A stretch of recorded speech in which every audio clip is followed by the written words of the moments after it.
Hey guys, tonight we begin our journey into the final enigmatic days of Queen Elizabeth I as the last monarch of the formidable Tudor dynasty. She remains one of England's most celebrated and iconic rulers. She guided her nation through a golden age of artistic flourishing, steered it through decisive military victories, and laid the foundations of a global empire. Yet, behind the magnificent crown and the immense power was a woman whose final chapter is one of history's most profound and mysterious royal endings. So, before you settle in for tonight's story, if you enjoy the content we create here at Medieval Nocturnes, please take a moment to subscribe to the channel. It helps us continue to bring these historical deep dives to you. Let me know in the comments where you're tuning in from. It's always fascinating to see our community of history lovers from across the globe. Now, dim the lights, get comfortable, and let's ease into tonight's journey together. By the deep winter of 1602, Elizabeth Tudor was approaching her 70th year, an astonishing age in an era when life was often brutally short. The legendary porcelain perfection of her face, meticulously maintained with powders and paints for decades, had begun to betray the undeniable fragility beneath. Her famous, brilliant auburn wigs, once potent symbols of youthful authority and divine right, now sat atop a body weathered by nearly half a century of relentless, solitary rule. The weight of the crown was no longer just symbolic. It was becoming a physical burden. For 44 years, she had reigned utterly alone. She had outlasted every rival, buried every suitor who vied for her hand, and ruthlessly silenced every conspiratorial threat that dared to rise against her throne. But now, the unbending iron will that had defined the Virgin Queen was beginning to show signs of cracking. Though her formidable mind remained as sharp as ever, those in her inner circle at court noticed a disquieting shift in her demeanor and habits. The Queen's once hearty appetite had waned to almost nothing. Her commanding presence at court functions and council meetings grew increasingly sporadic. Her absences felt like a void in the heart of the kingdom. The incandescent fire that once radiated from her throne at Whitehall Palace seemed to have dimmed, leaving a chill in the air. As the year turned, quiet and anxious rumors began to slither through the grand tapestried halls of Richmond Palace. Rumors that their sovereign, their Gloriana, was fading away. There had been loss, a recent and deeply personal loss that had struck a devastating blow. The execution of Robert Devereux, the dashing and beloved Earl of Essex, in 1601 had carved a wound deep into the Queen's soul. Though he had committed treason by leading a failed rebellion in a desperate attempt to seize power, Elizabeth had loved him, perhaps as a mother, perhaps as something more. Forcing herself to sign his death warrant was an act of state that tore her apart personally, a grief from which she would never truly recover. In her final winter, this unresolved sorrow manifested in strange, unsettling ways. Elizabeth would spend long hours standing motionless, stubbornly refusing to rest, to sleep, or even to eat the food brought to her. Servants noted with alarm that she rarely sat, and even more rarely did she speak. When she did, her voice, once capable of thundering speeches that inspired armies, was now thin and trailed off like smoke, her words lost in the silent, heavy air of her chambers. Sometimes she would be found gazing into the cold, empty fireplace for hours on end, her eyes fixed on something far beyond the mortal world, something only she could see. The court, a place of political maneuvering and ambition, began to hold its breath. Physicians were summoned, offering their tinctures, tonics, and prayers. But the Queen dismissed them all with a wave of her hand. Her ministers gently urged her to rest, to speak, to name a successor for the good of the realm. But the once commanding monarch only shook her head, lost in a private twilight. As the days of February 1603 bled into March, the profound gloom that had settled in Elizabeth's private chambers at Richmond Palace began to thicken.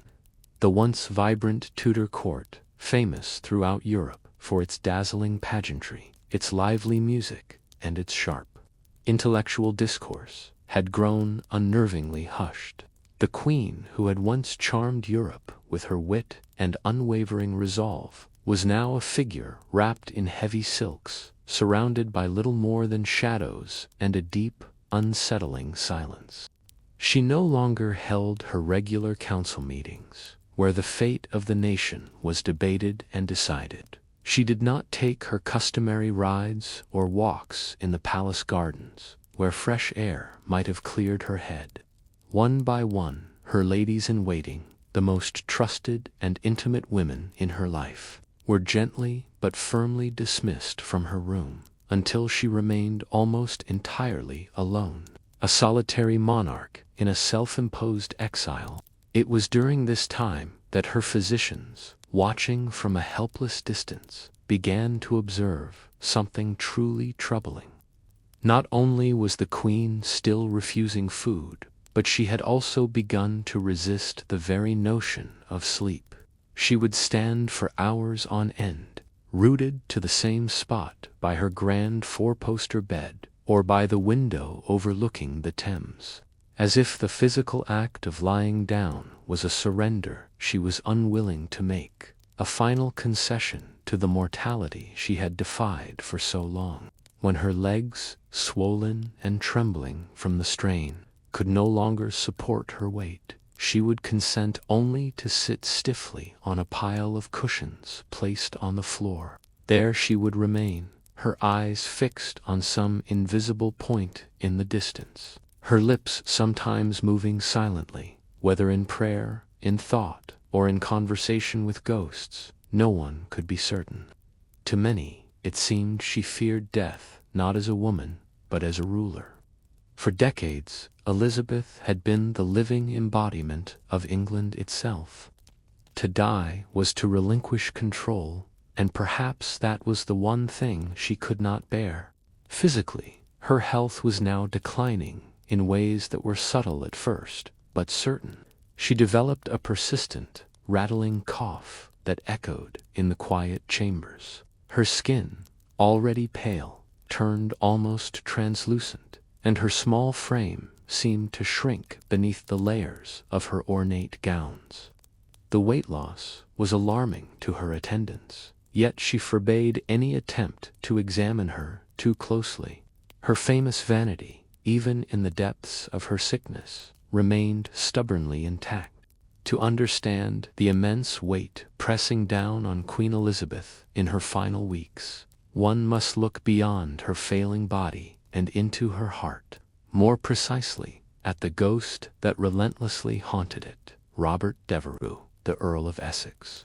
Their relationship had always been a tempestuous storm of affection and conflict. Essex was dashing, wildly ambitious, and dangerously impulsive. He would flatter her, then defy her, then beg for her forgiveness, only to betray her trust once more. In him, Elizabeth saw both the son she never had and a perilous reflection of her own authority. Despite his arrogance, she had favored him above all others, elevating him to a position of immense influence within her court. But in time, his burning ambition curdled into treason.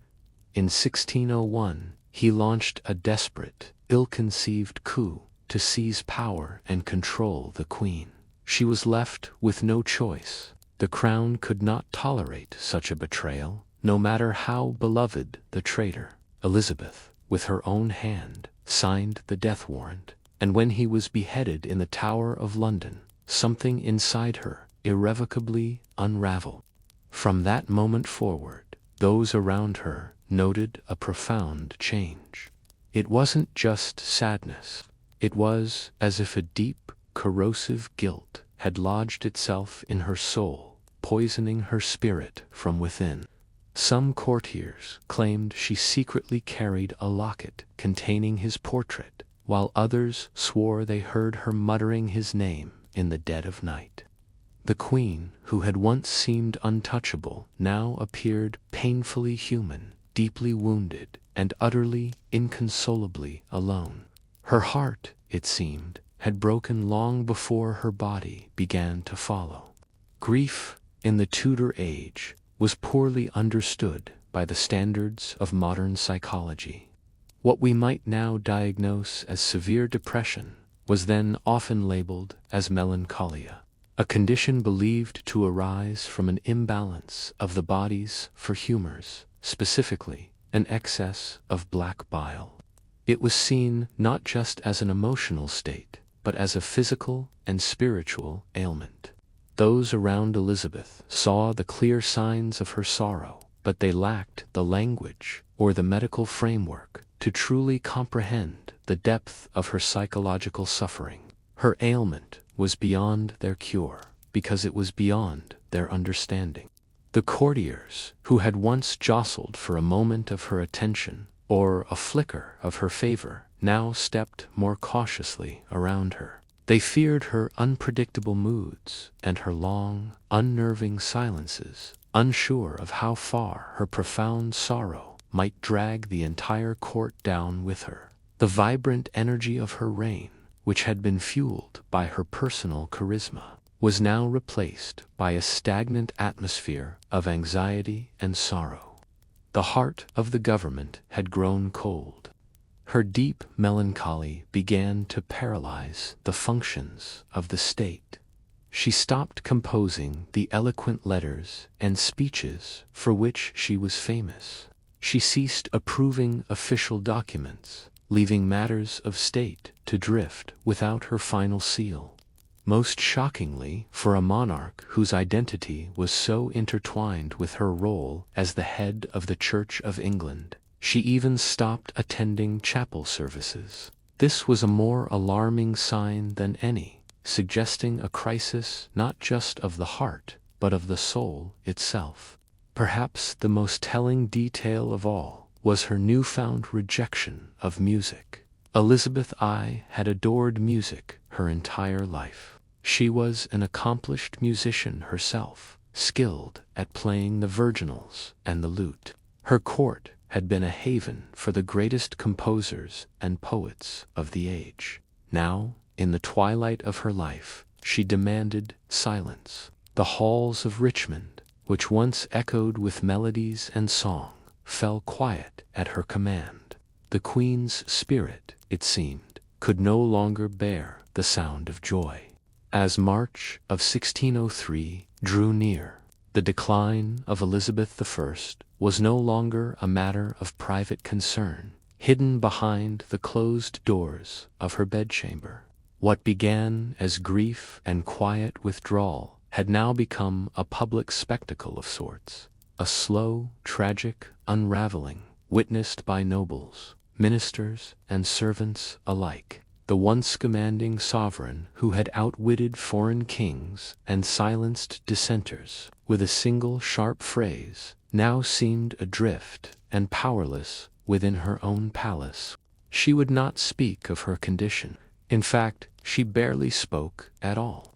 Days would pass without a single full sentence leaving her lips, when her chief adviser, Robert Cecil, or other members of her privy council pressed her for guidance on affairs of state, on the ever-present matter of the succession, or simply on her own health. She would turn her face away, retreating deeper into herself, as if the very weight of words had become too heavy for her to lift. The physicians, summoned with increasing urgency, could only debate her mysterious symptoms amongst themselves. Some believed she suffered from a settling of the humors, the vague Tudor diagnosis for almost any mental or physical imbalance.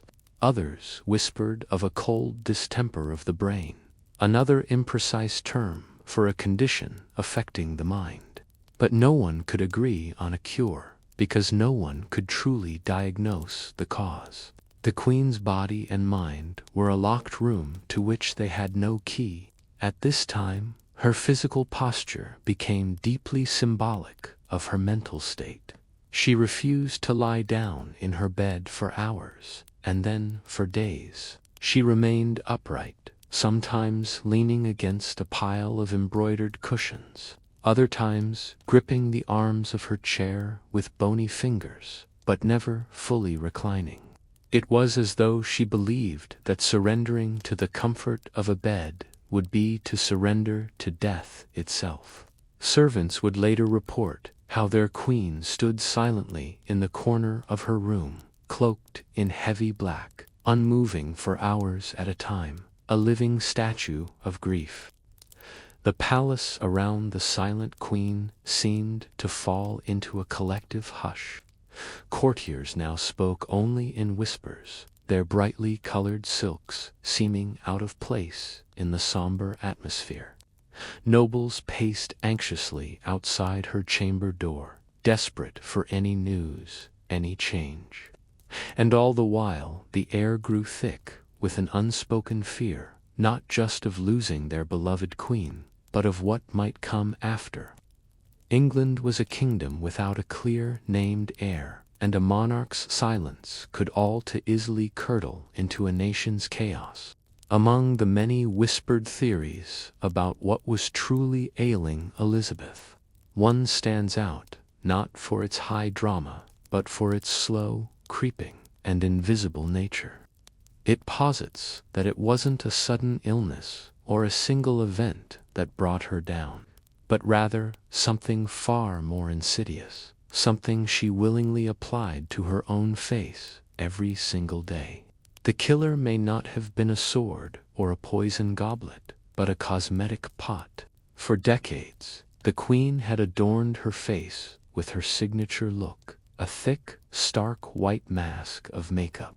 This cosmetic, known as Venetian ceruse, or sometimes the spirits of Saturn, was the height of aristocratic fashion. It was designed to signal nobility, immense wealth, and a pure, untouched virtue. The ghostly pallor it created concealed any blemishes or signs of age, projecting an image of timeless, ageless power. The mixture, however, contained two primary ingredients: white lead and vinegar. Yes, lead. A heavy metal we now know to be a devastating neurotoxin, even in small quantities. Applied daily for years, layered one coat on top of another. This lead-based makeup was slowly and steadily absorbed through the queen's skin. Over a long period, it could wreak havoc on the body, damaging the nervous system, weakening the muscles, clouding the mind, and ultimately shortening one's lifespan. It was, in essence, a slow and cumulative poison. The documented symptoms of chronic lead poisoning read like a shadowed checklist of Elizabeth's final months: debilitating fatigue, severe depression, muscular tremors, a complete loss of appetite, cognitive decline, and a marked deterioration of the skin. Her own contemporaries noted that in her later years, her teeth had blackened and fallen out, and her famous red hair, once her pride, had thinned and largely disappeared. The skin beneath the paint was reportedly marked by sores and blemishes, the very imperfections the ceruse was meant to hide. And yet the queen remained fiercely committed to this illusion.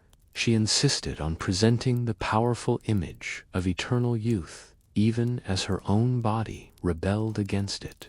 For Elizabeth, this makeup was not merely an act of vanity. It was a form of political armor. In a world dominated by men, where a female ruler's authority could be questioned based on her age or appearance, her mask of perfection was a tool of power. and, like any armor, it came with a terrible weight. Some modern historians now believe that this long-term lead exposure may have contributed significantly to both her physical and mental decline. The profound irritability, the confusion, the refusal to sleep or eat, and even the depths of the depression that followed the death of Robert Devereux might have been tragically magnified by a chemical imbalance created by her own cosmetic routine. In her day, no one understood these dangers. Venetian ceruse was celebrated, imported, and used by aristocrats across Europe. And so, in a stroke of bitter irony, the very thing that helped Elizabeth I craft her iconic, powerful public image may have also been one of the slowest, cruelest, and most silent contributors to her downfall. The white mask that defined her reign may have quietly hastened the fading of the woman beneath it. By the second week of March, 1603, the condition of Queen Elizabeth I had moved beyond rumor and into the realm of undeniable crisis. Her courtiers now moved with a palpable sense of urgency, though they were careful to mask their panic behind the rigid etiquette of the court. The Queen had stopped eating entirely. Her body, already made thin by age and sorrow, seemed to retreat further into itself, her bones becoming visible beneath the ornate fabrics that were once designed to project nothing but power and grace. She was wasting away before their very eyes, and yet no one could give her illness a name. Tudor medicine, for all its intricate theories of humors and celestial influences, had no clear diagnostic tools. There were no thermometers to measure a fever, no stethoscopes to listen to the lungs, no microscopes to identify an unseen enemy. There was no concept of infection or virology as we know it today. Illness was understood as a matter of internal balance.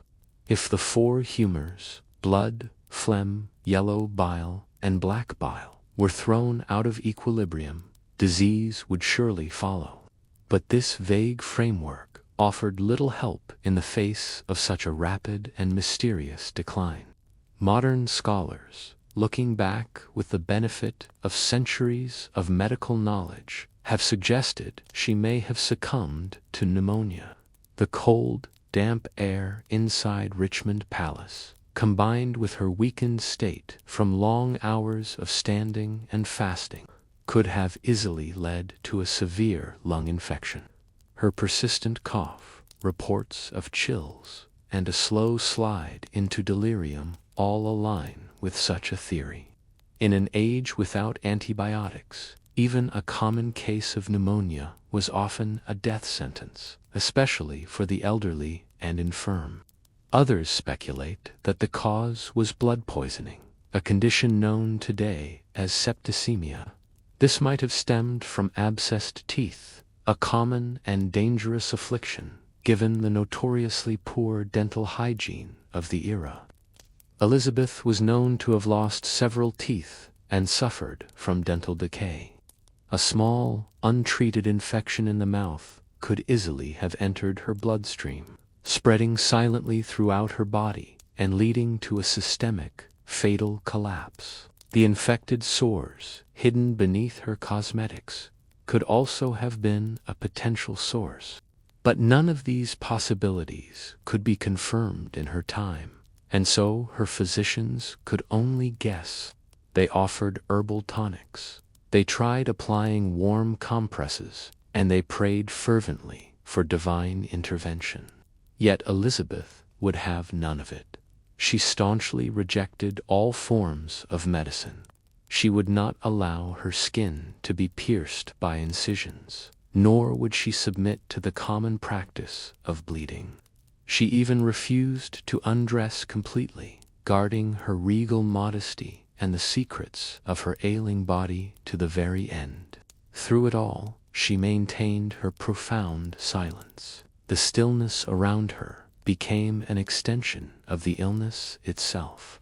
Her servants tiptoed through the chambers, their footsteps muffled by thick carpets. Her ladies-in-waiting wept in private corridors, their grief suppressed in the Queen's presence. Her ministers, the most powerful men in England, could only watch, helpless, as the one singular figure who had dominated their lives for over 4 decades began to vanish, not in a blaze of glory, but like a candle flame, slowly, inexorably, dying in its holder. No one could truly help her, because no one even knew what to call it. Her sickness had no name, no diagnosis, and therefore no cure. And so they simply waited. They watched their fading queen, suspended between life and death, and waited for either the end or a miracle. And yet, even as her body was failing, it wasn't illness alone that burdened the great Queen Elizabeth I. It was something far heavier, something she had carried every single day for 44 years. The immense, inescapable, and now uncertain weight of the English crown. For over 4 decades, Elizabeth had stood as the living, breathing embodiment of England. Her crown was not just a symbol of her authority. It was a living thing, fed by every calculated decision she made, every powerful speech she delivered, and every foreign threat she masterfully outwitted. But now, in the oppressive stillness of her death chamber, that same crown sat heavy and unclaimed. The question of what and who came next loomed over the dying queen like a gathering storm. The central, terrifying fact was this: Elizabeth had no children. She had never married, cultivating her image as the Virgin Queen, wedded only to her kingdom. As a result, she had no direct heir.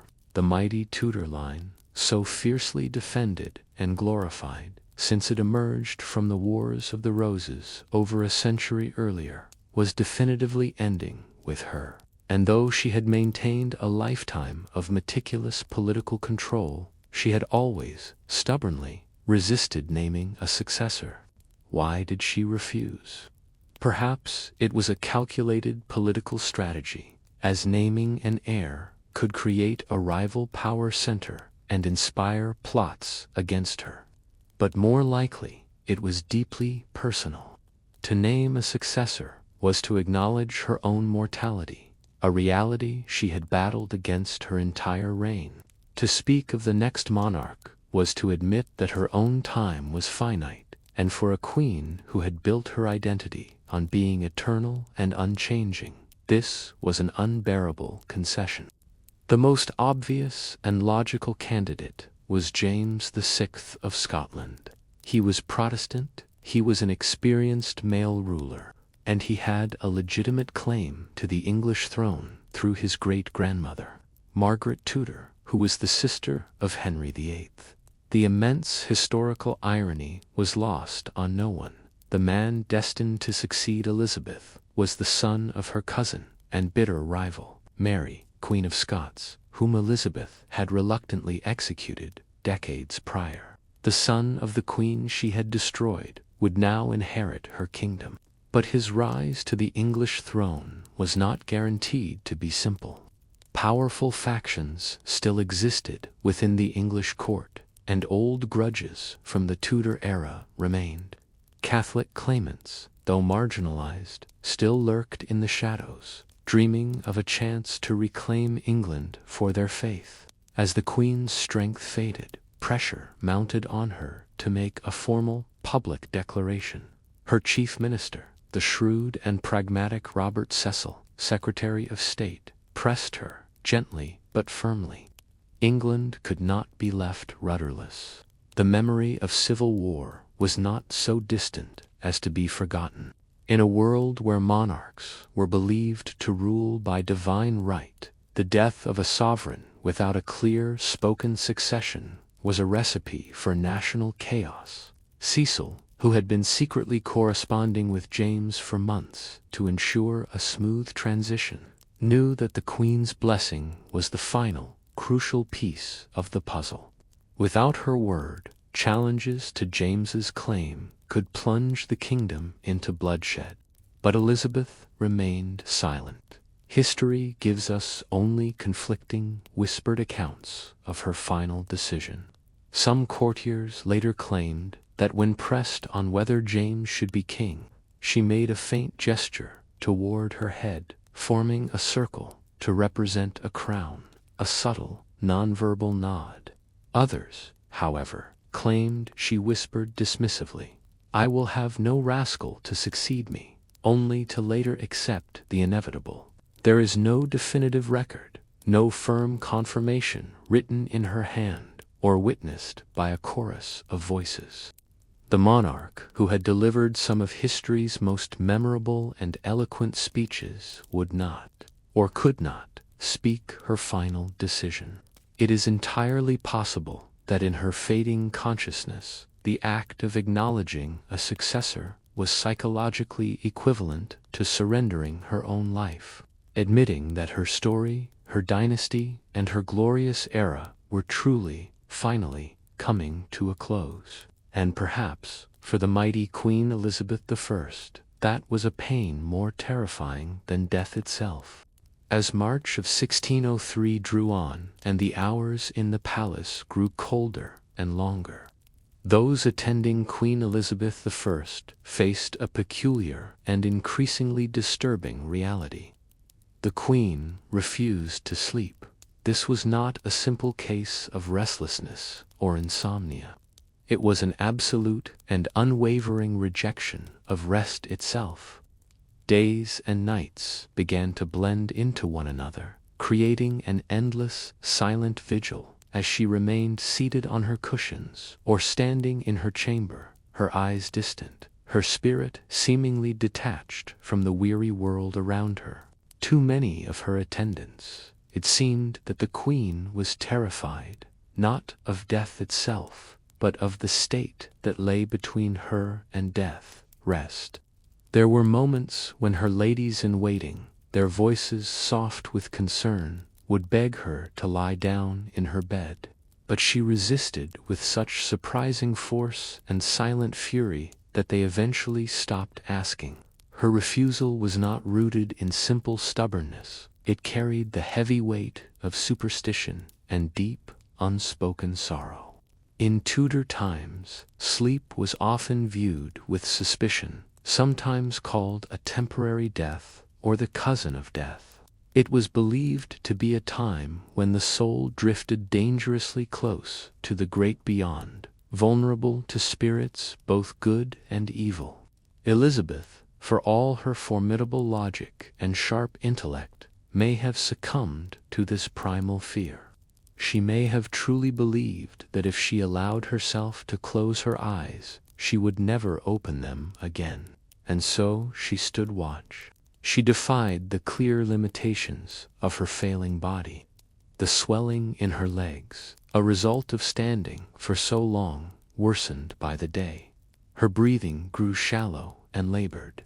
But still, she would not lie in bed. Her servants tried to coax her with the things that once brought her joy. They offered music, but she turned it away with a sharp gesture. They brought warm, spiced drinks to comfort her, but she waved them off. She did not wish to be comforted, nor did she wish to be convinced.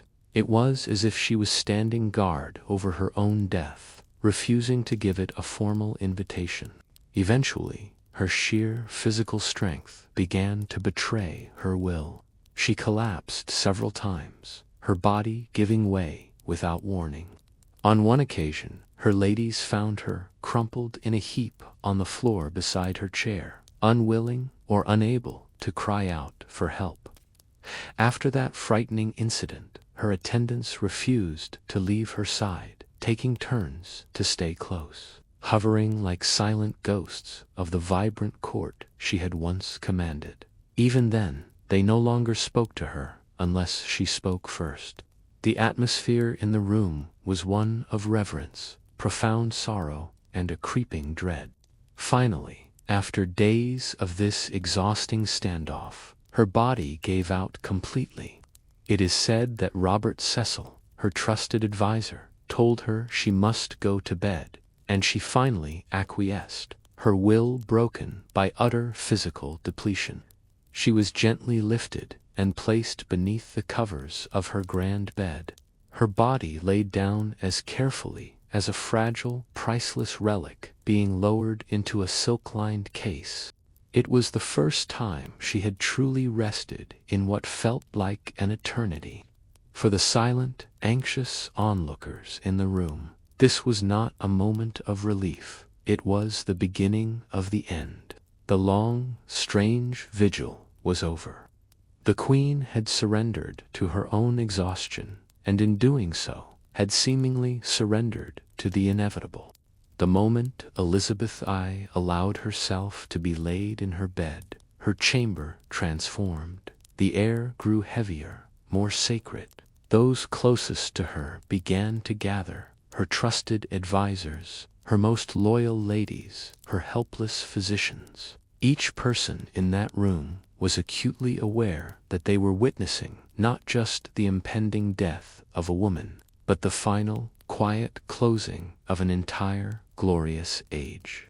The Tudor dynasty, which had seized the English throne in battle and ruled for over a century, was now ending with the final, shallow breaths of an old woman.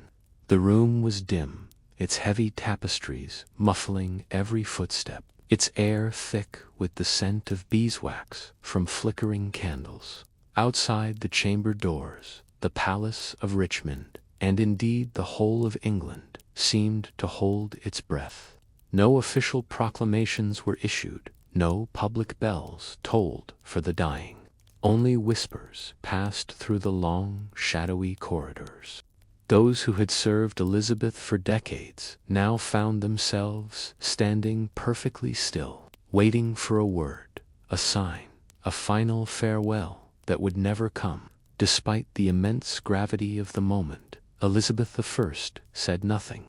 This was the Queen who had been a master of eloquence, whose words could rouse armies, silence parliaments, and charm foreign courts. But now, as she drifted in the quiet space between consciousness and sleep, not a single parting phrase escaped her lips, not to her devoted ladies, not to her anxious council, not even to the realm she had protected for so long. Instead, she communicated only through the faintest of movements, a slight nod, a flicker of the eyes, the barest tremble of her thin, pale hands. Those watching, desperate for a final command or confirmation, read meaning into every twitch.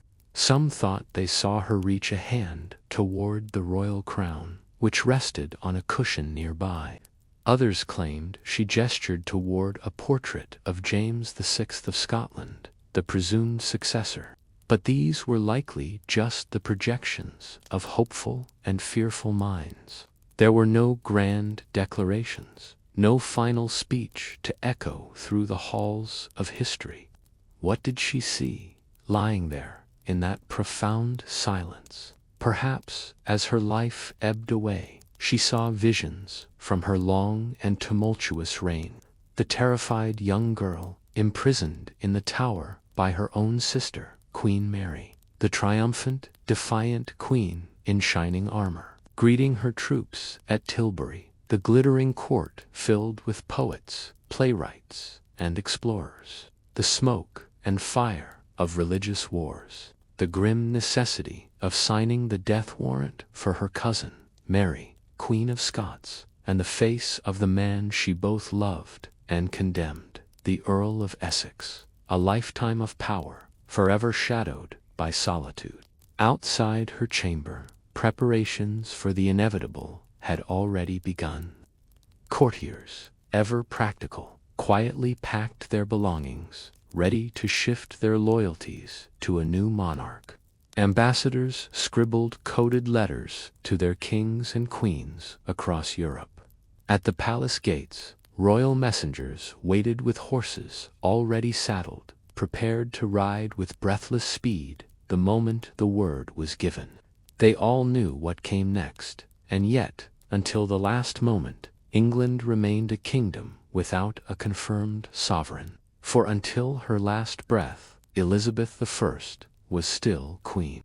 As the final hours of the night unfolded, those who remained in her chamber stood like statues, their faces etched with silent sorrow and uncertainty. The queen no longer responded to touch or sound. Her breathing, which had been shallow, now grew irregular. Her skin, made pale by age and illness, took on a soft, ashen hue in the candlelight. The great fire within her, the force of nature that had defined her, had gone from a steady flame to a flickering, dying ember. Then, just before the dawn, on Thursday, March 24th, 1603, it happened. There was no cry, no final gasp, just a profound and sudden stillness. The labored breathing stopped. The room remained motionless for a full minute, as if all present feared that a single sound might cause the breath to return.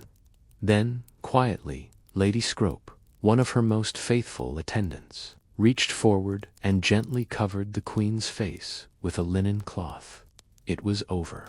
Elizabeth I was dead. The Virgin Queen, as she was so often called, had passed into history surrounded not by a husband or children, but by the immense weight of the crown she had worn alone. A monarch born of scandal, who ruled through storms of fire and intrigue, now passed into legend with the same dignity she held in life, quiet, unbending, and ultimately unknowable. The death of Queen Elizabeth I sent a quiet chill across the kingdom. It was not because her passing was unexpected. Her decline had been a poorly kept secret for weeks, but because of the profound void it left behind. A throne stood without a voice, a court without its singular focus, and a realm was left uncertain of its next heartbeat. For 44 years, she had been the only monarch many people in England had ever known. Her presence was woven into the very fabric of their everyday lives, her iconic image stamped onto coins and into the national conscience. Now, that image was still.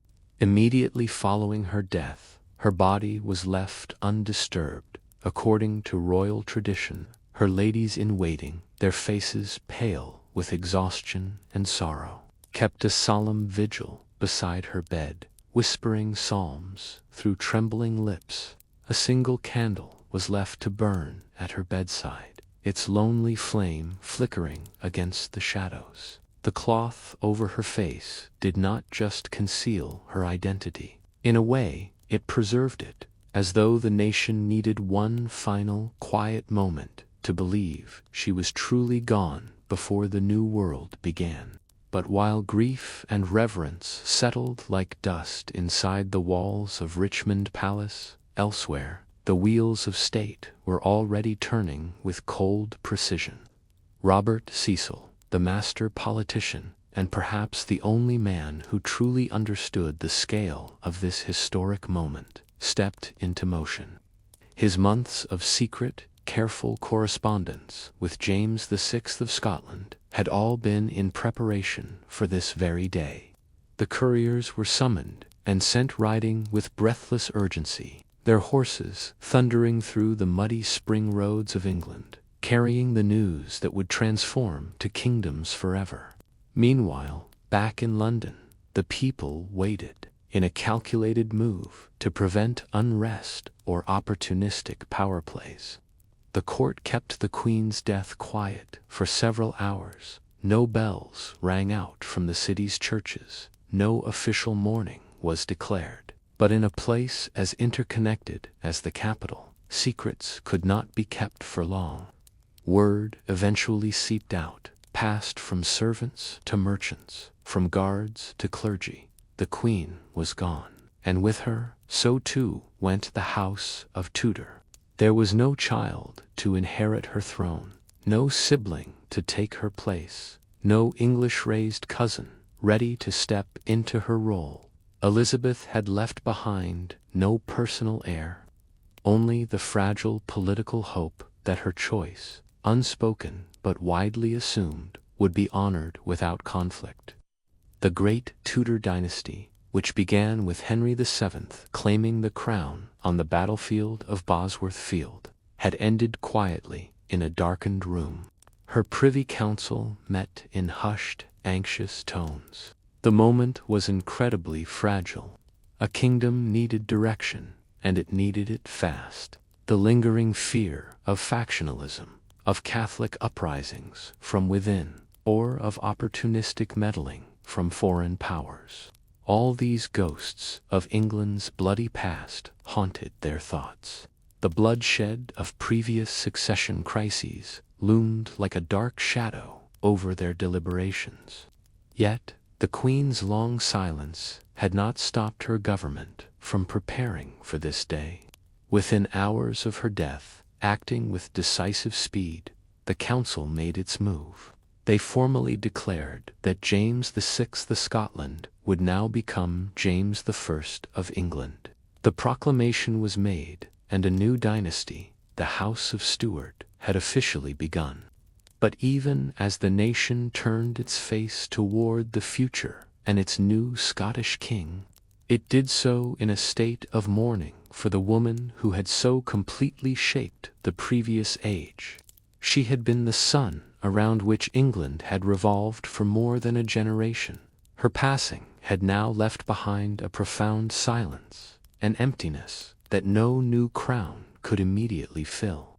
After the Council officially announced the succession of James VI of Scotland, now to be known as James I of England, the immediate political crisis began to subside. The focus of the court then shifted back to the still, silent figure in the royal bedchamber.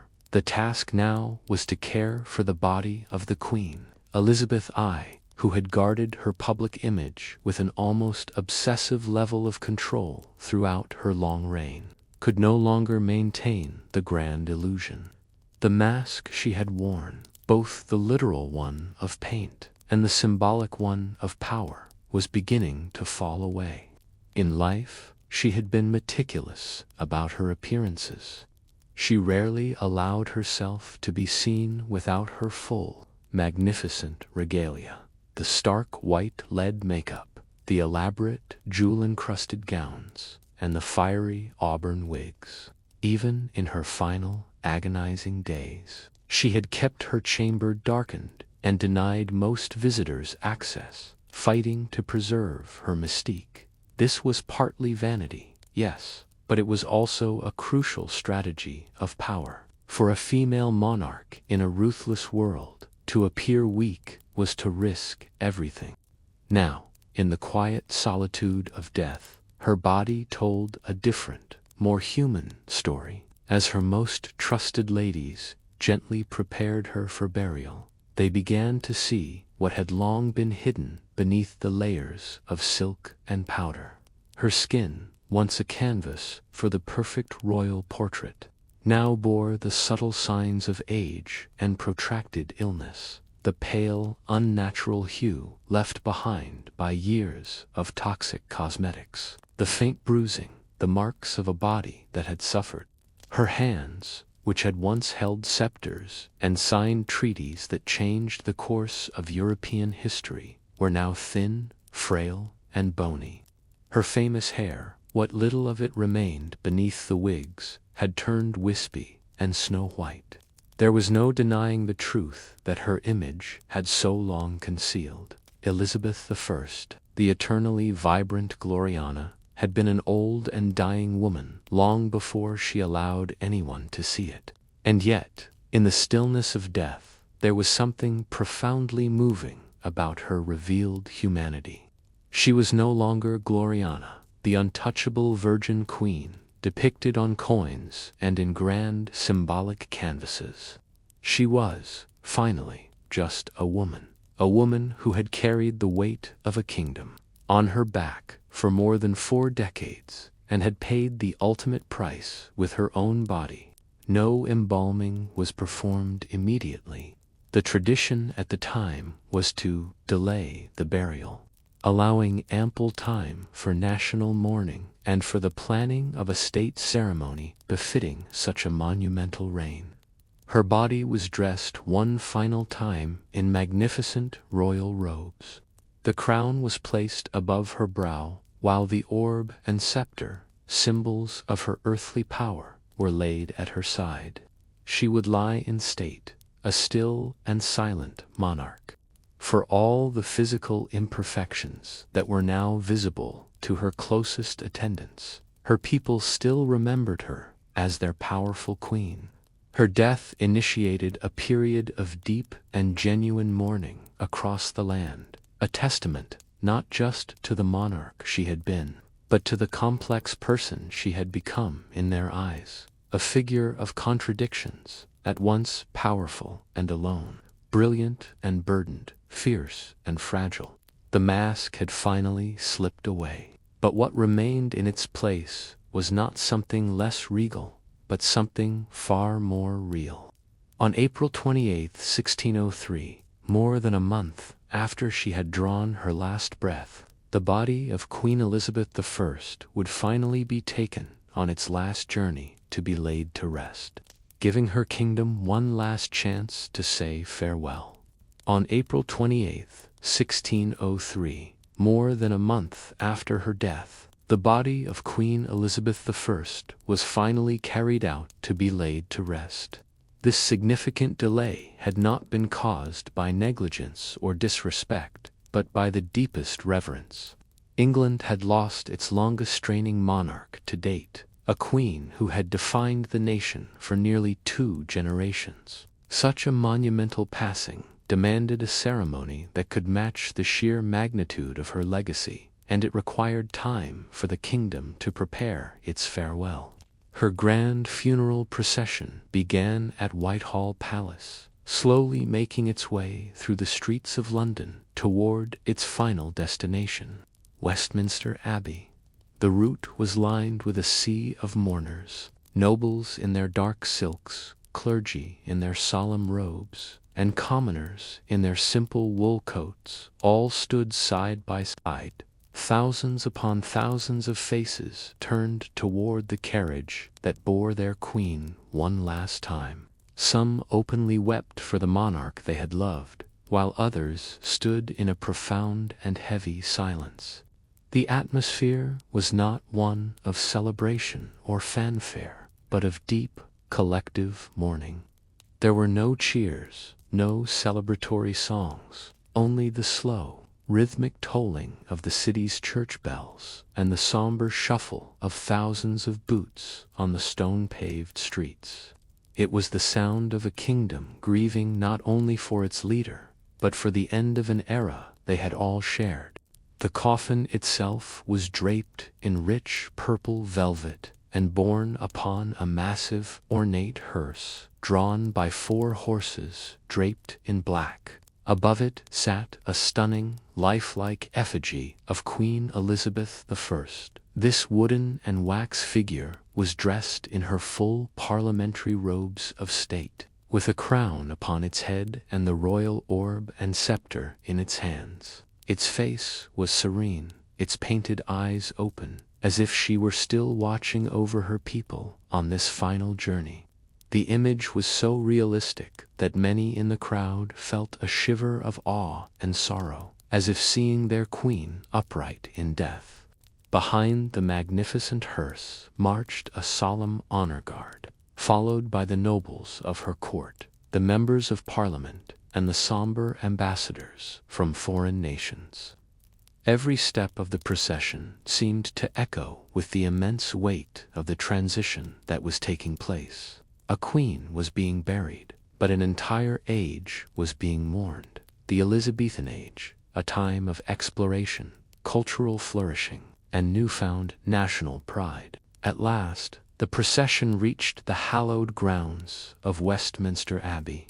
Here, she was to be interred in the royal vault located in the Henry VII Chapel. In a final, poignant act of historical irony, she was laid to rest in the very same tomb as her half-sister, Queen Mary I. This was a symbolic, eternal reunion between 2 queens who, in life, had been bitterly divided by religion, rivalry, and the ever-present threat of civil war.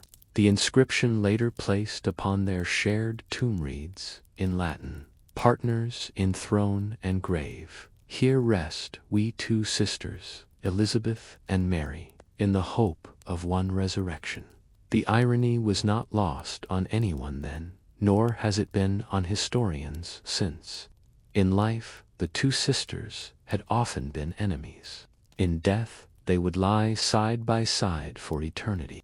The funeral marked far more than the end of a monarch. It signified the end of the Tudor dynasty itself. As the great, heavy doors of the abbey closed behind her coffin, an entire kingdom stood changed. The brilliant, fiery, and unforgettable Elizabethan age was officially over. What came next would be shaped by a different hand and a different crown. More than 4 centuries have now passed since Queen Elizabeth I took her final breath, and yet the mystery surrounding the precise cause of her death remains. Unlike many monarchs who died in the heat of battle or from a clear, identifiable illness, Elizabeth's decline was veiled in silence, secrecy, and a host of contradictions. As a result, scholars, physicians, and curious minds have continued to speculate. What exactly was it that killed the Virgin Queen? The most common and perhaps simplest theory is old age. At nearly 70 years old, Elizabeth had far outlived most of her contemporaries in an age of plague, poor sanitation, and brutal medicine.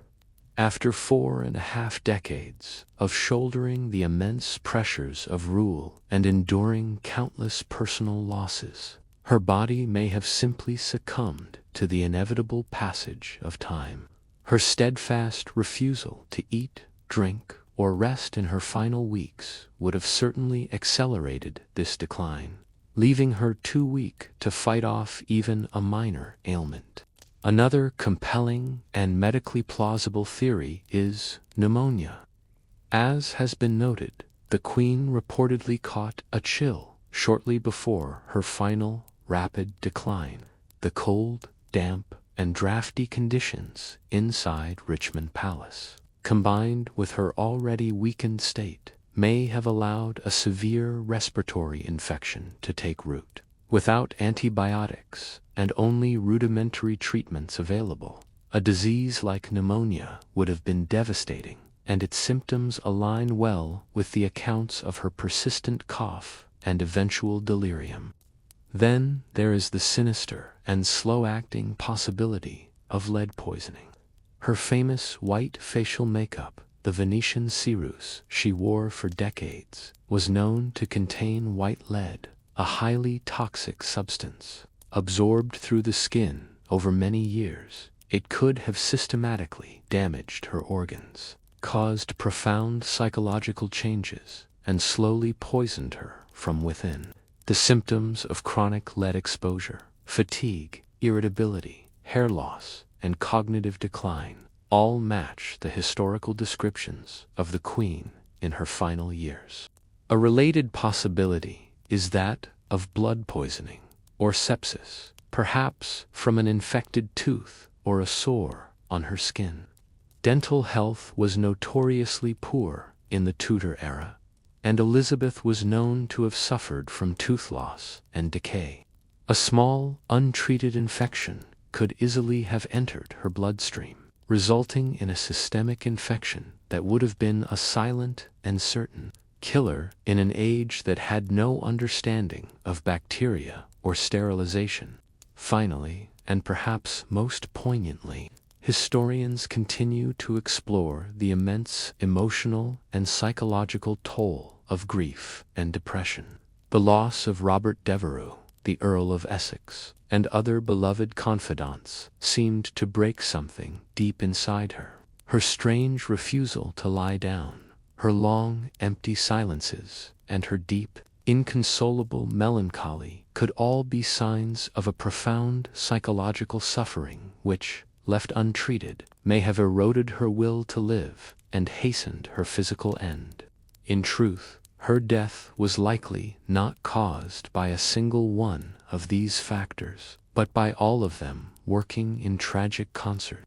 It was a complex tapestry of decline, woven from the threads of old age, potential illness, slow poison, and overwhelming grief. The queen who had carried an empire on her shoulders may have finally been crushed beneath its collective weight.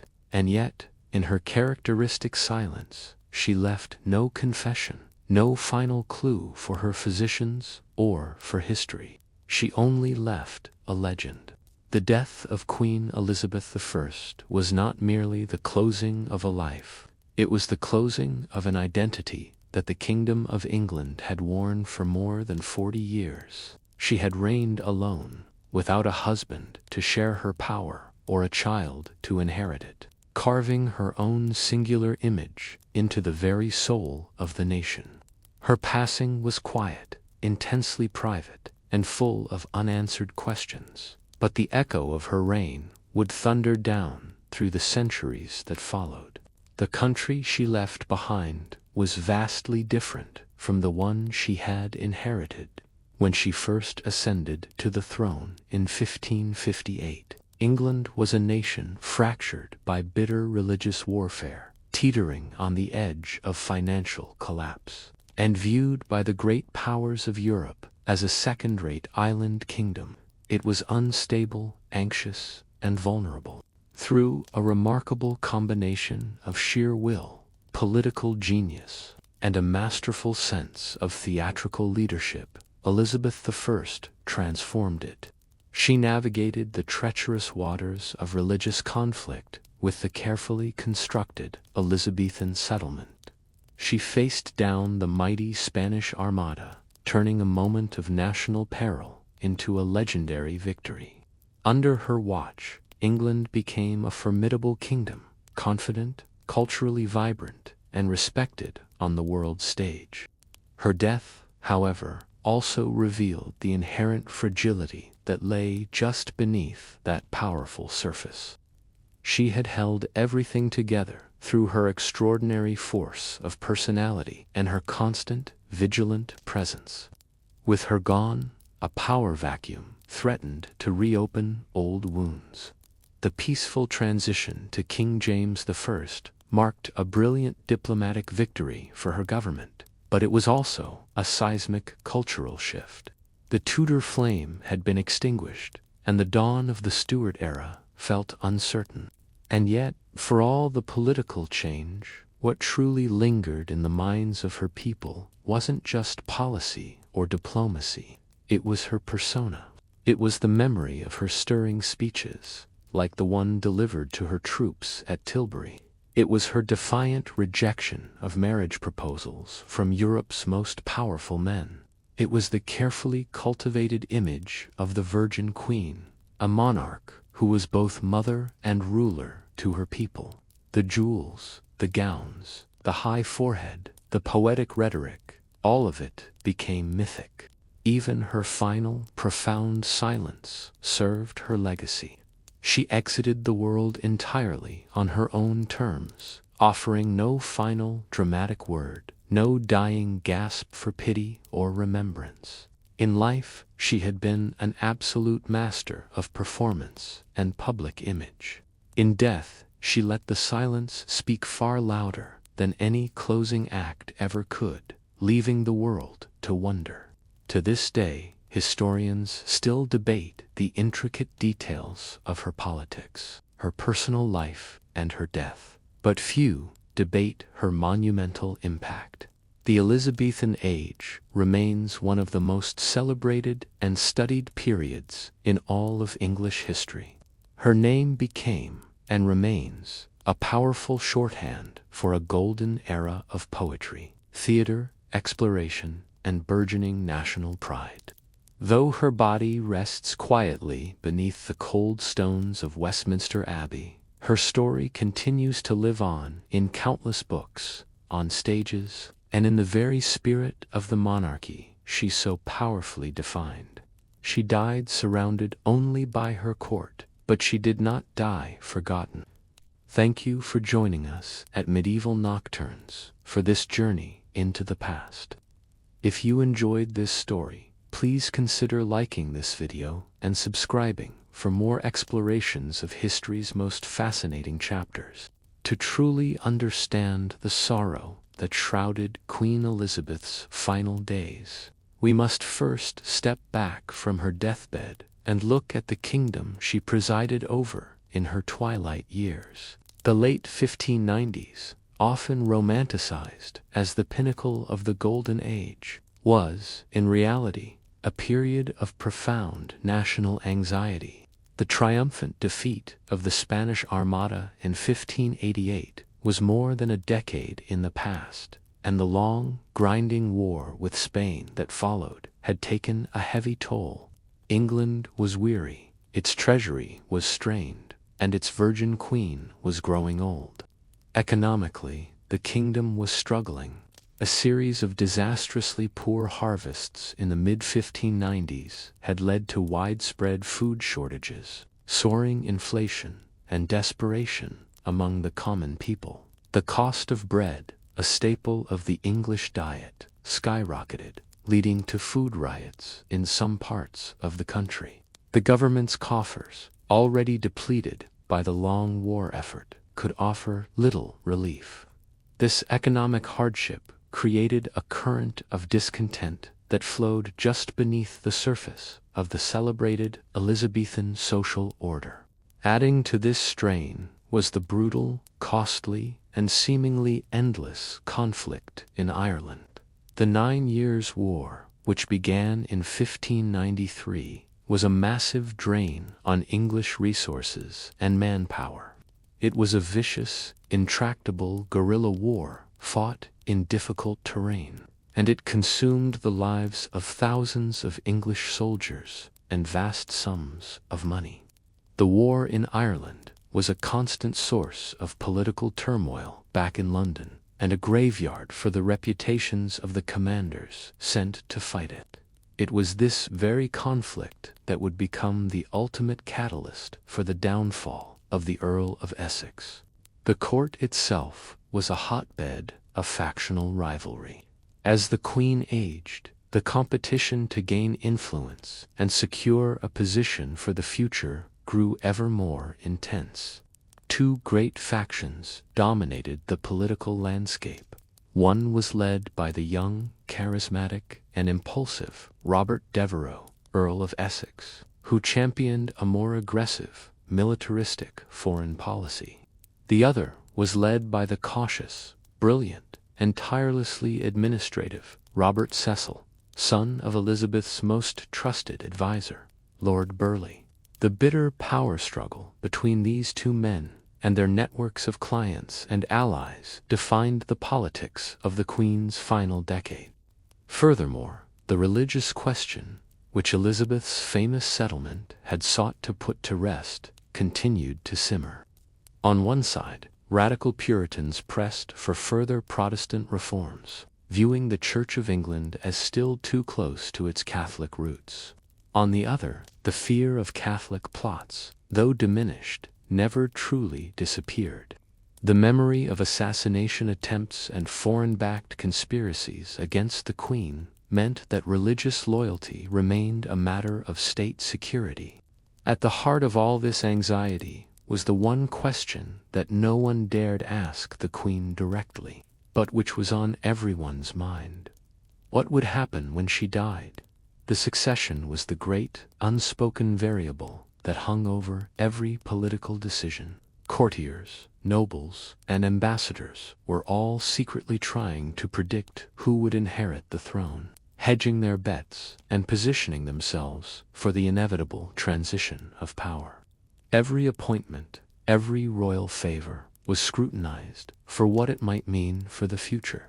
Even in her advanced age, Elizabeth remained a master of the political game. She skillfully played the rival factions of Essex and Cecil against each other, ensuring that neither grew powerful enough to challenge her own authority. Her famous indecisiveness and ambiguity were not signs of weakness, but calculated tools of control, keeping everyone off balance and dependent on her favor alone. This was the England of the late Tudor period, a nation proud of its achievements, but deeply anxious about its future. It was a kingdom stretched thin by war, struggling with economic hardship, and haunted by the specter of an uncertain succession. This was the tense, unstable, and fretful world that Queen Elizabeth I presided over as she entered the final years of her long and legendary reign. To understand the ghost that haunted Queen Elizabeth's final years, we must give that ghost a name and a story. Robert Devereux, the second Earl of Essex, was the last great favorite of the Queen's long reign. He was born into the highest echelons of the English nobility, and his connection to the Queen was deeply personal. His mother, the vivacious Lettice Knowles, was Elizabeth's cousin, and his stepfather was none other than Robert Dudley, Earl of Leicester, the Queen's lifelong friend and, by many accounts, the one true love of her life. When Essex arrived at court in the mid-1580s, he stepped into a role that seemed destined for him. He was a star from the moment he appeared. Young, impossibly handsome, with a sharp intellect and a poet's flair for language. He was everything the aging queen could want in a courtier. He was a living embodiment of the chivalric ideal, a dashing, athletic nobleman who was as skilled with a sword as he was with a flattering phrase. He quickly eclipsed the other, older figures at court, becoming the bright, burning center of the Queen's attention. Their relationship was one of the most complex and intense of Elizabeth's life. She was nearly 34 years his senior, old enough to be his grandmother, yet their bond defied easy categorization. At times, she was a doting mother figure, scolding him for his recklessness and extravagance. At other times, she was a mentor, grooming him for greatness. But most visibly, their dynamic was a performance of courtly love, a theatrical flirtation where he played the devoted young knight and she the peerless, eternally youthful queen. He knew how to make her feel seen, admired, and, perhaps most importantly, young again. But Essex was more than just a charming courtier.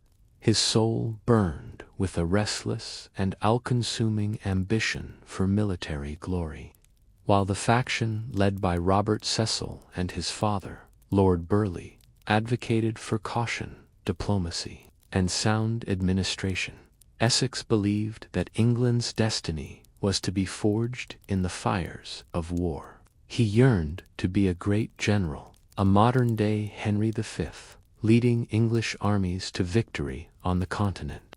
For a time, he achieved this dream. He distinguished himself in military campaigns in the Netherlands and France. His crowning achievement came in 1596, when he led a daring and spectacularly successful attack on the Spanish port city. Of the English forces sacked the city, destroyed a large portion of the Spanish fleet, and returned home laden with treasure. Essex was hailed as a national hero, his name celebrated in ballads and his bravery praised from the pulpit. He was, at that moment, the most popular man in England. This immense success, however, also dangerously inflated his already considerable ego. The Queen, who doted on him, had also spoiled him. He grew arrogant, petulant, and increasingly unable to handle any perceived slight to his honor or status. He would frequently argue with the Queen in the Privy Council, challenging her decisions with a boldness no other courtier would dare. In one infamous incident, he became so enraged during a debate that he turned his back on the Queen, an act of profound disrespect. Elizabeth, furious, strode across the room and slapped him hard across the face, telling him to go and be hanged. This explosive dynamic defined his final years at court.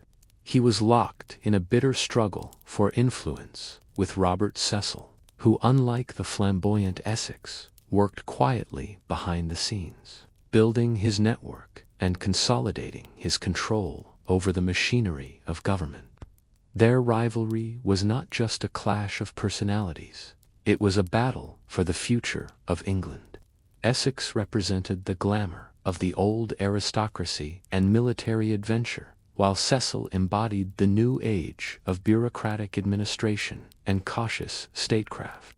Essex had become the nation's darling and the Queen's treasured, if difficult, favorite. He had flown perilously close to the sun of royal favor, basking in its warmth and brilliance. But the very qualities that had allowed him to soar so high, his pride, his ambition, and his fiery temperament, were destined to become the instruments of his own tragic and spectacular undoing.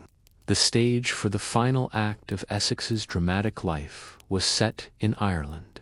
The ongoing 9 Years' War against a coalition of Irish chieftains, led by the brilliant and elusive Hugh O'Neill, Earl of Tyrone, had become a festering wound for the English crown.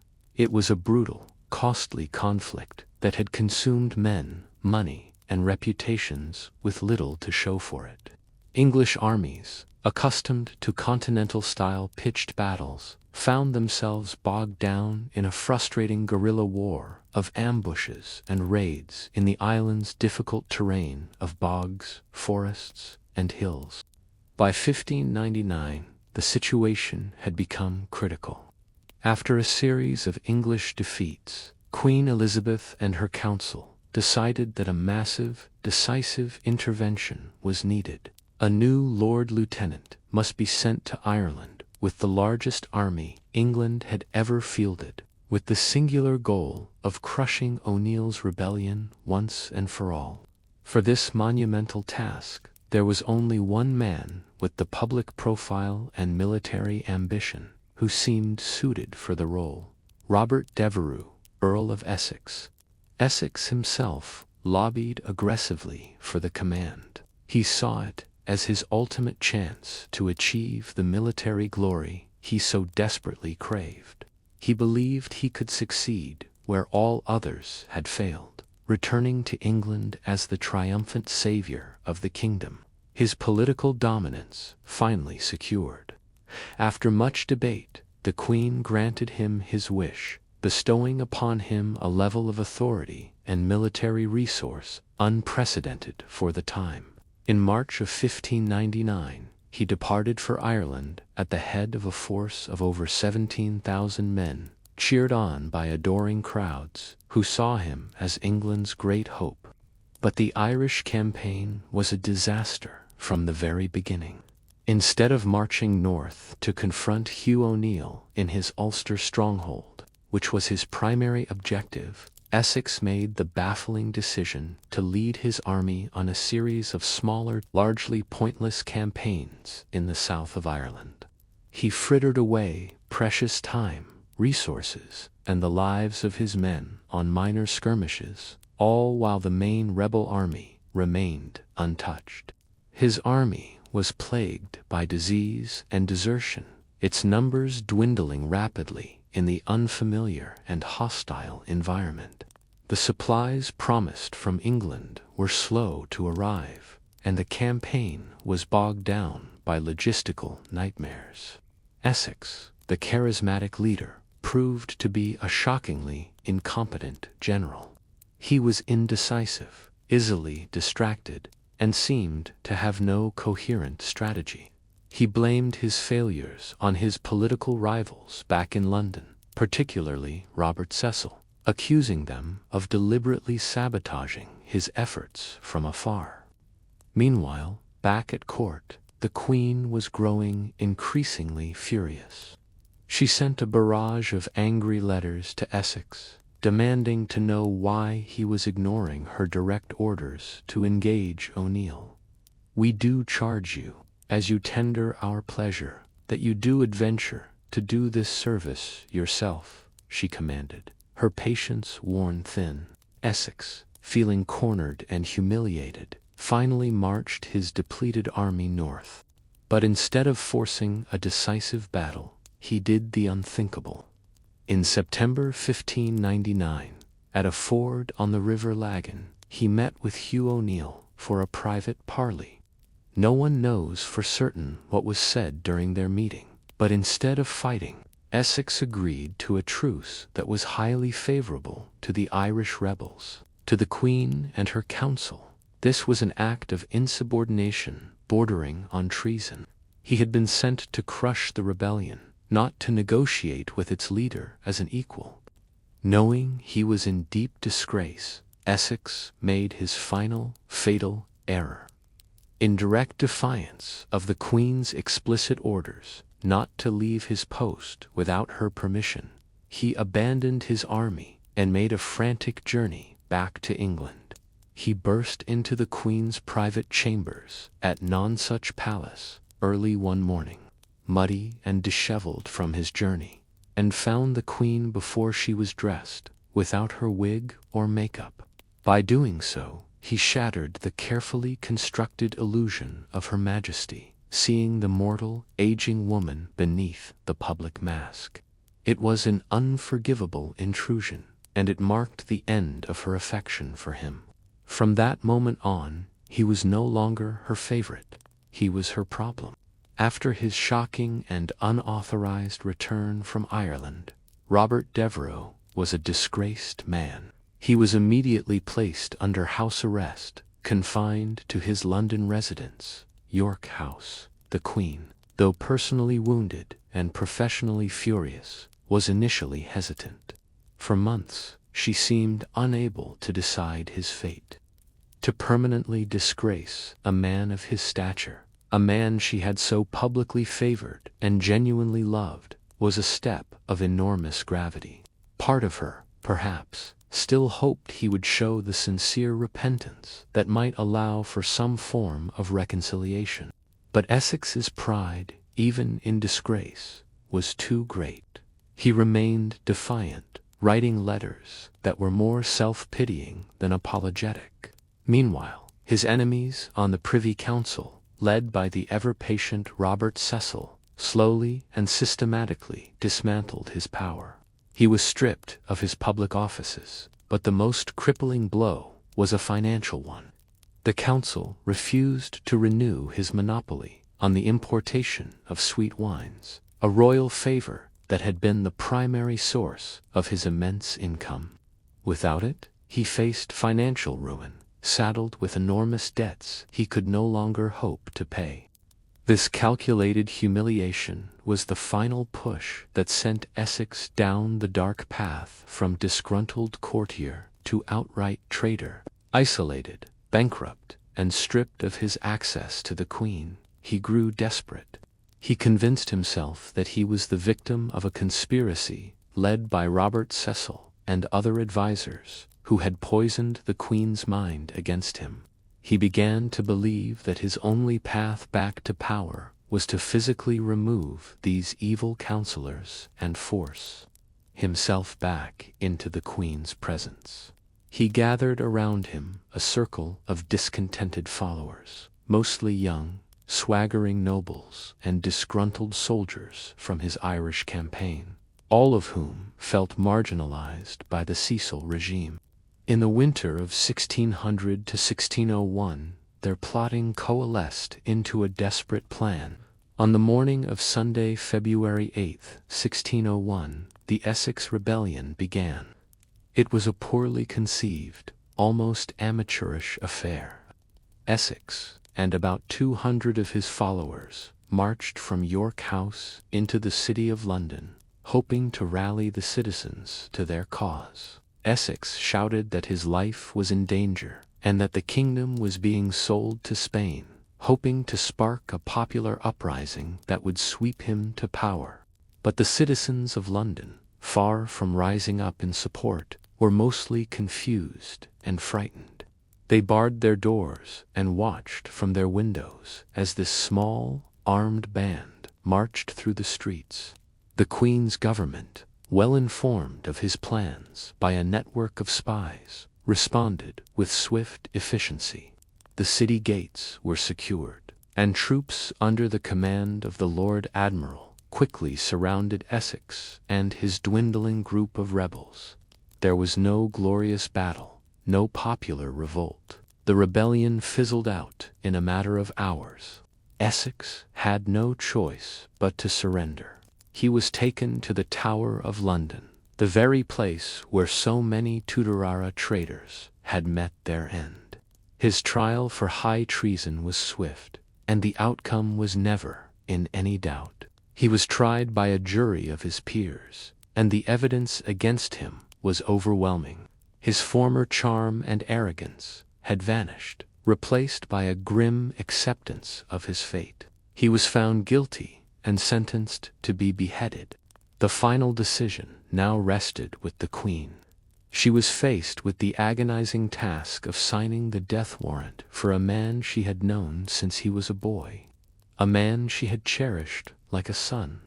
The council, led by Cecil, argued forcefully that the stability of the state and the authority of the crown demanded his execution.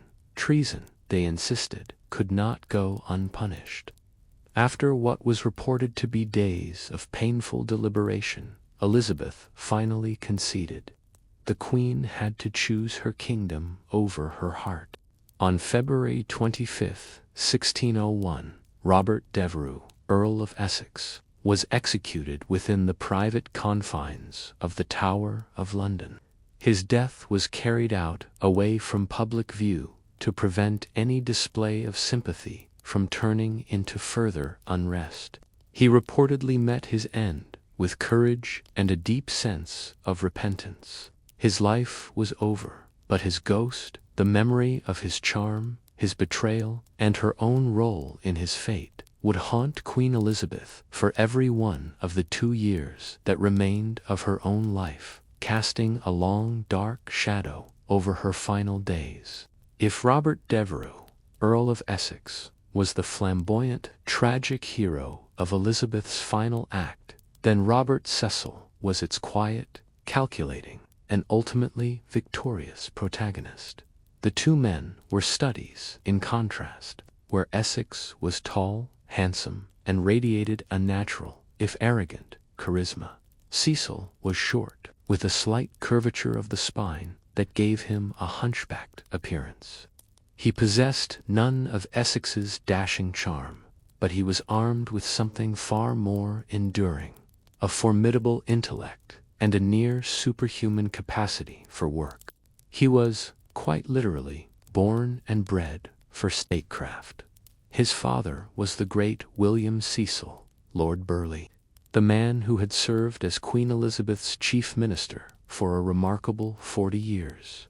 From his earliest childhood, Robert was meticulously educated and trained in the arts of politics, diplomacy, and administration. He grew up at the very center of power, learning from his father how to navigate the treacherous currents of the Tudor court. He did not seek glory on the battlefield. He sought mastery over the intricate machinery of government. Cecil's work ethic was legendary. He rose to the powerful position of Secretary of State in 1596 and effectively became the chief minister after his father's death in 1598. He was a micromanager of the highest order, his mind a vast repository of state secrets, diplomatic cables, and domestic policy details. He was said to work tirelessly, often for 16 hours a day, reading every report, drafting every significant piece of correspondence, and managing a vast network of spies that stretched across England and into the royal courts of Europe. He was the spider at the center of a complex web of information, and very little happened in the kingdom that he did not know about. He survived and ultimately triumphed over Essex by playing a completely different game. While Essex demanded the Queen's affection through grand, emotional gestures and petulant fits, Cecil quietly earned her trust through his sheer competence and his unwavering, rational devotion to the stability of the state. He was patient and pragmatic, allowing Essex's own pride and impulsiveness to become his rival's undoing. He simply had to wait for the spectacular, self-destructive implosion that he knew was inevitable. After Essex's execution in 1601, Robert Cecil's position as the Queen's undisputed chief minister was secure. He then turned his full attention to solving the single greatest threat to the kingdom's future, the succession. Knowing that the aging Queen would likely never publicly name her heir, Cecil took an enormous personal risk. He secretly initiated a highly confidential correspondence with King James VI of Scotland. If the Queen had ever discovered this, it would have been considered an act of high treason. This secret correspondence, which lasted for 2 years, was a masterclass in political maneuvering. Through coded letters carried by trusted messengers, Cecil carefully guided the Scottish king. He advised James on how to win the favor of the English political class, how to write letters to Elizabeth that were respectful but not overly eager, and, most importantly, he worked behind the scenes to secure the unanimous support of the English Privy Council for James's claim. He was, in effect, single-handedly engineering the peaceful transfer of power. This brings us back to the Queen's final, fading days in March of 1603. As Elizabeth lay in her chamber, lost in her silent grief, it was Robert Cecil who held all the political cards. He had already constructed the entire framework for the Stuart succession. His quiet, meticulous, and dangerous work was about to ensure that the death of the last Tudor monarch would not plunge the kingdom into the chaos of a succession crisis. He was not a romantic figure like Essex, but he was the ultimate pragmatist who secured the stability of the nation he served. While Elizabeth's glorious reign was ending in shadow and sorrow, Robert Cecil was standing by, ready to pull the levers that would ensure what came next was not civil war, but the dawn of a new, unified monarchy for the island of Great Britain. He was the quiet, indispensable bridge from the Tudor age to the Stuart age. To truly grasp why Queen Elizabeth's learned physicians seemed so utterly helpless in the face of her decline, we must first step out of our modern world of microbiology and diagnostics and enter theirs. Their world was not one of ignorance or foolishness. It was governed by a complex and deeply logical medical system that had dominated Western thought for over 1,500 years. This was the doctrine of the four humors, an elegant theory that explained everything from personality to plague. Inherited from the ancient Greek physicians, Hippocrates and Galen, humoral theory was the bedrock of all Tudor medicine. It held that the human body contained 4 essential fluids, or humors, each with its own distinct properties. These were blood, which was considered hot and moist, phlegm, which was cold and moist, yellow bile, or choler, which was hot and dry, and black bile, or melancholy, which was cold and dry. This system was beautifully symmetrical, connecting the microcosm of the human body to the macrocosm of the universe. Each humor was associated with one of the 4 classical elements and one of the 4 seasons. Blood was linked to air and the hopeful vitality of spring. Phlegm was linked to water and the sluggishness of winter. Yellow bile corresponded with fire and the heat of summer, while black bile was connected to earth and the decay of autumn. According to this enduring theory, a person's health was entirely dependent on these 4 humors being in perfect harmony and balance. Illness, therefore, was not seen as an invasion by an external pathogen like a virus or bacteria, but as an internal imbalance, an excess or a deficiency of one of the humors. A person's fundamental temperament was also believed to be determined by their dominant humor. A cheerful and optimistic person was sanguine and excess of blood, while a sluggish and apathetic person was phlegmatic. A fiery, ambitious person was choleric, and a sad, introspective person was melancholic. When a Tudor physician came to a patient's bedside, their goal was to identify this imbalance. They would not look for a specific disease, but for the misaligned humor.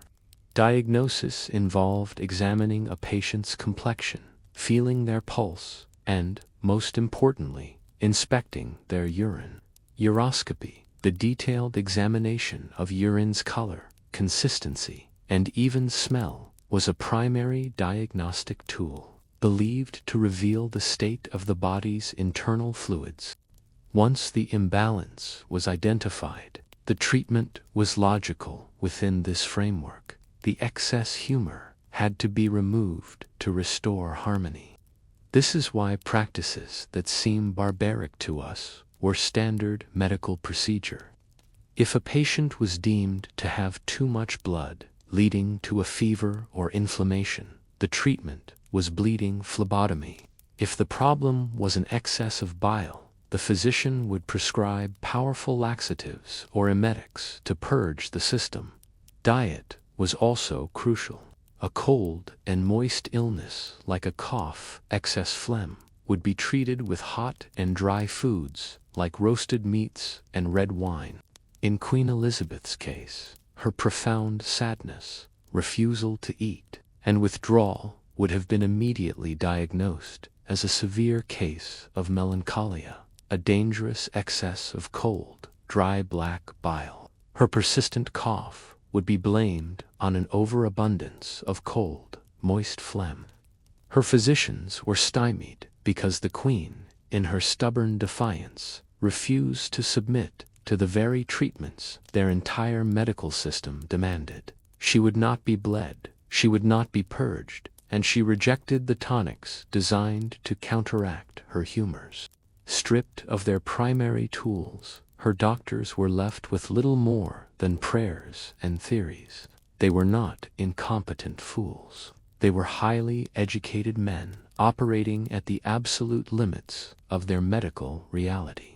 They were trying to fix a complex, malfunctioning machine with a fundamentally flawed instruction manual, unable to see the true culprits, the lead molecules, the potential bacteria, the neurological and psychological turmoil that were completely invisible to their 17th century eyes.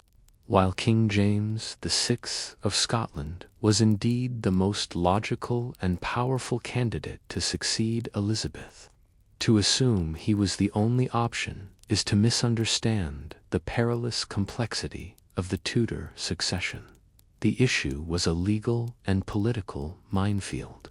King Henry VIII's own will, which had been enshrined in an Act of Parliament, had explicitly excluded the descendants of his older sister, Margaret Tudor, the very line from which James of Scotland derived his claim. If one were to follow Henry's will to the letter, the English crown should have passed elsewhere. The primary English alternative came from the line of Henry VIII's younger sister, Mary Tudor, who had briefly been Queen of France. This line was represented by the descendants of Lady Catherine Grey. However, Catherine's story was one of Tudor-era tragedy. She had been secretly married without the Queen's permission, and Elizabeth, furious at the unauthorized match, had declared her sons illegitimate.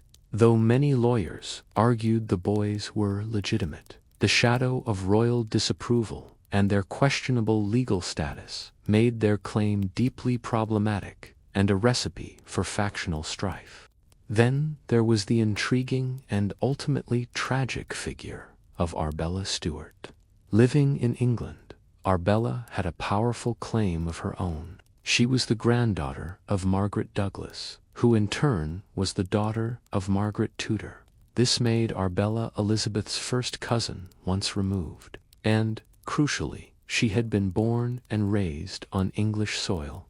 To those who feared the prospect of a foreign Scottish king, Arbella was an appealing candidate. However, She was an unmarried woman with no strong political network, making her a pawn in the games of ambitious nobles rather than a true power player. Her potential was always hampered by her gender and her relative political isolation. Perhaps the most dangerous, if distant, alternative was the Catholic claimant promoted by Spain, the Infanta Isabella Clara Eugenia. Her claim was ancient and complex, tracing its roots back to the 14th century Plantagenet dynasty for the staunchly Protestant English establishment. The idea of a Spanish Catholic monarch was the ultimate nightmare, a complete reversal of everything Elizabeth's reign had stood for. Yet, for a small, embattled minority of English Catholics who dreamed of seeing their faith restored, the Infanta represented a beacon of hope. Her claim, backed by the might of Spain, could not be dismissed lightly. Each of these alternatives, however, carried fatal flaws. The Grey descendants were tainted by illegitimacy. Arbella Stuart lacked the power, alliances, and crucially, the gender that the political establishment felt was necessary to rule effectively. The Infanta Isabella was unacceptable to the Protestant majority of the kingdom and would have guaranteed a bloody civil war.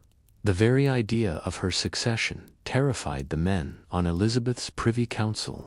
This is what made James VI the overwhelmingly superior choice. He was an experienced Protestant king who had successfully governed the notoriously difficult kingdom of Scotland for years. He was a man which, in the eyes of the 17th century political world, promised stability. And most importantly, he had two healthy sons, James and Charles, which meant the succession would be secure for at least another generation. He was the safe, pragmatic, and powerful option. The men on Elizabeth's council, particularly Robert Cecil, understood the immense danger of a contested succession. They were all students of English history and knew the chaos that could be unleashed when the line of inheritance was unclear.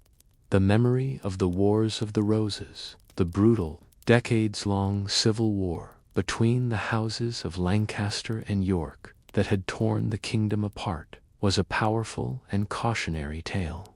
It was the nightmare scenario they were desperate to avoid. Therefore, Cecil's secret negotiations with James were not simply about choosing the best candidate. They were about methodically eliminating any possibility of a contest. His goal was to ensure that when the moment of the Queen's death arrived, James's succession would appear so certain, so inevitable, and so universally supported by the English government that no other claimant would dare to challenge it. It was a masterful act of statecraft, designed not just to enthrone a king, but to save a kingdom from itself. The legacy of a great monarch is not measured solely in laws passed, battles won, or territory claimed. It is also measured in the art, ideas, and culture that flourish under their rule. The Elizabethan era was a period of such extraordinary literary and artistic brilliance that it has been rightfully called a golden age. This cultural flowering was no mere coincidence. It was deeply connected to the stability, national pride, and unique character of the Queen herself. Perhaps the most significant and enduring cultural development of the age was the birth of professional public theatre before Elizabeth. Theatre in England was mostly limited to travelling troupes performing religious plays in town squares or private performances for nobles. But in the later 16th century, London saw the construction of the first permanent purpose-built playhouses, the theatre, the curtain, and later, the iconic globe. For the first time, people from all social classes, from groundling apprentices to wealthy merchants, could gather to watch secular plays, making theatre a new and powerful form of mass entertainment. This era also witnessed an explosion in poetry. A new generation of writers, educated in the classics but filled with a new sense of English pride, began to craft a new language of verse. Figures like Sir Philip Sidney, with his elegant sonnets, and Edmund Spenser, with his sprawling epic poem The Faerie Queene, pushed the English language to new heights of beauty and complexity. Spenser's work, in particular, was a direct celebration of his monarch. Its central heroine, Gloriana, was a transparent and flattering allegory for Queen Elizabeth herself, cementing her status as a muse for the entire nation. This creative boom was fueled, in part, by the Queen's own passion for the arts. Elizabeth loved music, dancing, and theater. While she did not directly fund the public playhouses, her court became a vibrant center for artistic patronage. Nobles, eager to win the Queen's favor, would sponsor their own companies of actors or support poets, knowing that a well-received play or poem at court could enhance their own prestige. The Queen's attendance at performances gave the arts a level of legitimacy and protection from Puritan critics who often sought to shut the theaters down, viewing them as dens of idleness and immorality. Out of this dynamic environment emerged the towering figure of the age, a man whose name would become synonymous with English literature, William Shakespeare. He was the ultimate product of Elizabethan England. His plays, histories, comedies, and tragedies captured the vibrant energy, the deep anxieties, and the soaring ambitions of the era. His history plays, dramatizing the reigns of past English kings, were particularly important, as they helped to shape and reinforce a new, powerful sense of English national identity, often reflecting the official Tudor narrative of their dynasty, bringing stability after the chaos of the Wars of the Roses.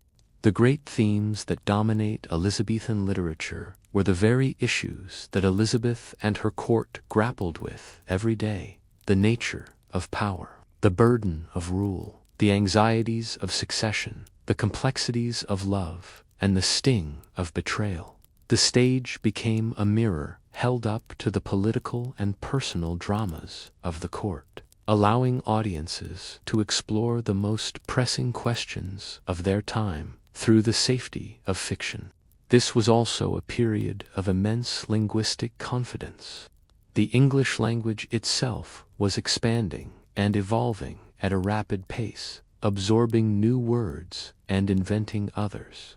Writers like Shakespeare were at the forefront of this evolution, their works filled with verbal wit, invention, and a muscular poetry that demonstrated a newfound pride in the English tongue. This enriched language became a vital tool in forging a distinct national identity, separate from the Latin of the Catholic Church and the languages of rival European powers. This cultural explosion was not an accident. It happened because Elizabeth's long and stable reign provided the necessary conditions for it to grow. She fostered an atmosphere of intellectual curiosity and national confidence that allowed a generation of writers to create a body of work that would be celebrated for centuries. The age of Shakespeare was, in a very real and profound sense, the age of Elizabeth. The legacy of the Elizabethan age was written not only in the poetry of its playwrights, but also in the wakes of its ships. While Shakespeare and his contemporaries were redefining English identity on the London stage, another group of ambitious men were redefining it on the world's oceans. This was the era when England, a small island nation on the fringe of Europe, began to look outward, planting the seeds of what would eventually grow into the vast British Empire.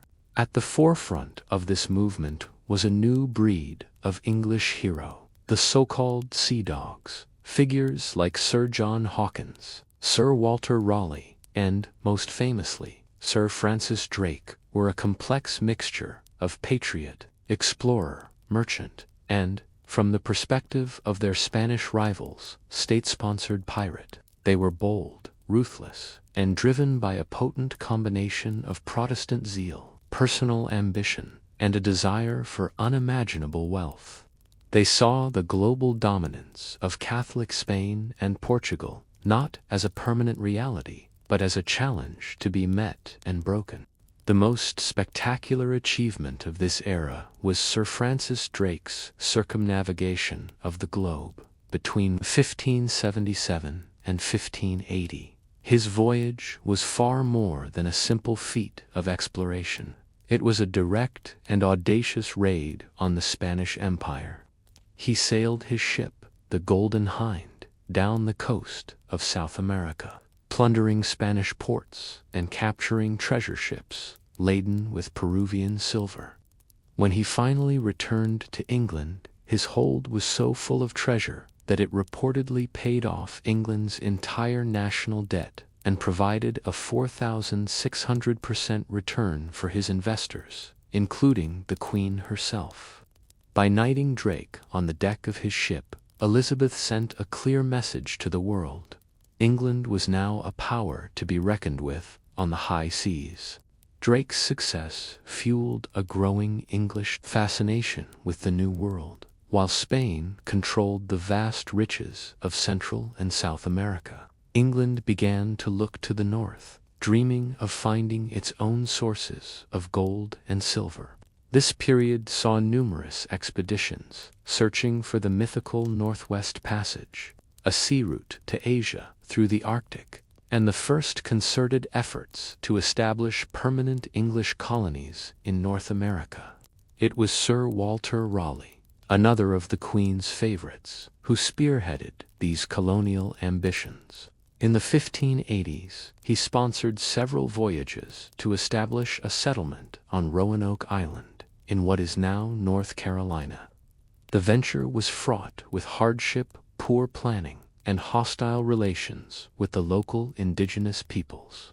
The final group of colonists, who arrived in 1587, famously vanished without a trace, becoming the lost colony of American folklore.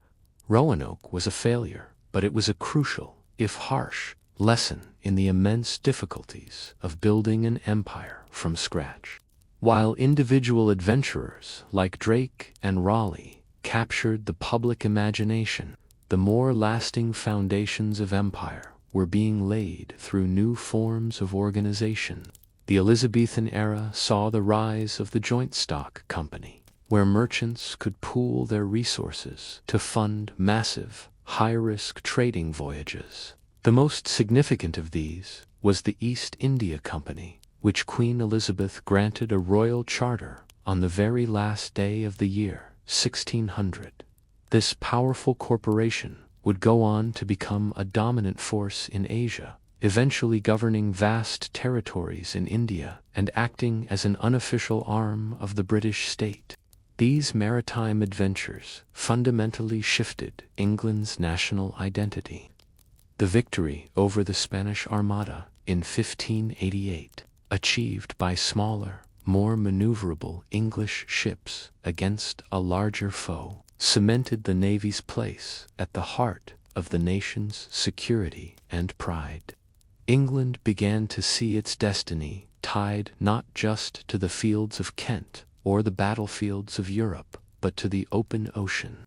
By the time of Elizabeth's death in 1603, the physical British Empire was still little more than a handful of small, precarious settlements, but the groundwork had been laid. The ambition had been ignited. The navigational skills had been honed. The ships had been built, and the corporate structures were in place. Queen Elizabeth's reign had unleashed a maritime energy that would, in the centuries that followed, project English power, trade, and language across every ocean on the globe, beyond the realms of culture and exploration. Elizabeth's most fundamental legacy lies in the political and religious stability she brought to a deeply fractured kingdom. to appreciate her achievement, we must recall the England she inherited in 1558. It was a nation suffering from a severe case of religious whiplash, violently swung from the Protestantism of her brother, Edward VI, to the militant Catholicism of her sister, Mary I. The country was divided, paranoid, and financially exhausted. Her first and most crucial task was simply to ensure the kingdom's survival. Her solution to the religious chaos was the landmark Elizabethan Religious Settlement of 1559. This was not a declaration of ideological victory for one side, but a masterful act of political compromise. Known as the Via Media, or Middle Way, it established a church that was definitively Protestant in its core doctrine, but cleverly retained some of the familiar structures and rituals of the old Catholic faith. The Church of England would have bishops and cathedrals, and clergy would wear traditional vestments, all of which was designed to avoid alienating the more traditional-minded majority of the population. This pragmatic settlement isolated the extremists, the radical Puritans who wanted to purge all traces of Catholicism, and the recusant Catholics who refused to conform, allowing a broad, moderate center to coalesce. Understanding that she could not rule through the conventional masculine authority of a king, Elizabeth forged a new and potent form of power through an extraordinary campaign of political branding. She and her council cultivated the cult of Gloriana, or the cult of the Virgin Queen. Poets and artists depicted her as a semi-divine figure, a new Artemis or Astrea, whose perpetual virginity was a symbol of her pure devotion to the nation. By remaining unmarried, she kept England free from foreign influence and presented herself as a monarch married only to her kingdom and people. It was a masterstroke of public relations that turned her gender from a perceived weakness into a unique and unassailable strength. Her long relationship with Parliament was often contentious, a sign of the institution's growing confidence. Members of Parliament frequently pushed her on the sensitive issues of her marriage and the succession, and they often grumbled about the cost of her policies.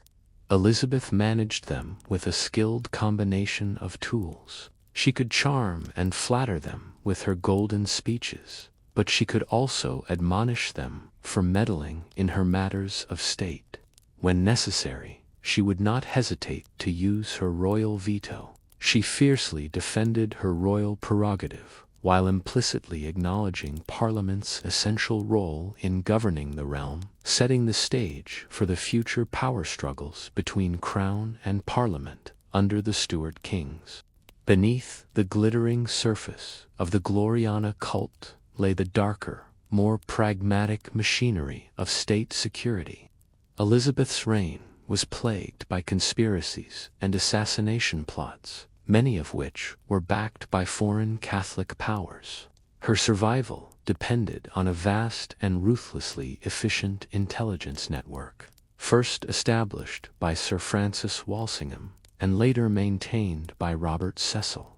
This network of spies, informants, and codebreakers was instrumental in uncovering threats like the infamous Babington Plot. The discovery of the Babington Plot in 1586 provided irrefutable proof that Mary, Queen of Scots, was actively conspiring to assassinate Elizabeth and seize the throne. For nearly 20 years, Elizabeth had resisted calls to execute her cousin, hesitant to set the dangerous precedent of a sovereign monarch being put to death. But with this final betrayal, her hand was forced. Her decision to sign Mary's death warrant in 1587 was one of the most difficult of her life, a painful choice between her personal feelings and the undeniable security of her Protestant kingdom. By ruling effectively for 44 stable years, Elizabeth solidified the power of a centralized monarchy working in concert with an efficient privy council and a growing bureaucracy. She provided a sense of continuity that had been desperately lacking. She was not a tyrant who ruled by whim, but an absolute monarch who understood that power in a kingdom like hers was a delicate and constant balancing act. Her political legacy is one of masterful equilibrium. She balanced the competing demands of Protestants and Catholics, the power of Parliament against her own authority, and the use of calculated mercy against cold-blooded ruthlessness. She inherited a weak and divided nation and, through decades of shrewd statecraft, left behind a kingdom that was stronger, more stable, and more confident than it had ever been before. A monarch's story does not end with their final breath. In many ways, that is when the second, and perhaps more enduring, part of their story begins. The one told in memory, myth, and the long, selective gaze of history. The reputation of Queen Elizabeth I began to be shaped and reshaped almost immediately after her death, a process that has continued for over 400 years. The initial nostalgia for Elizabeth's reign was powerfully amplified by the relative disappointment that followed.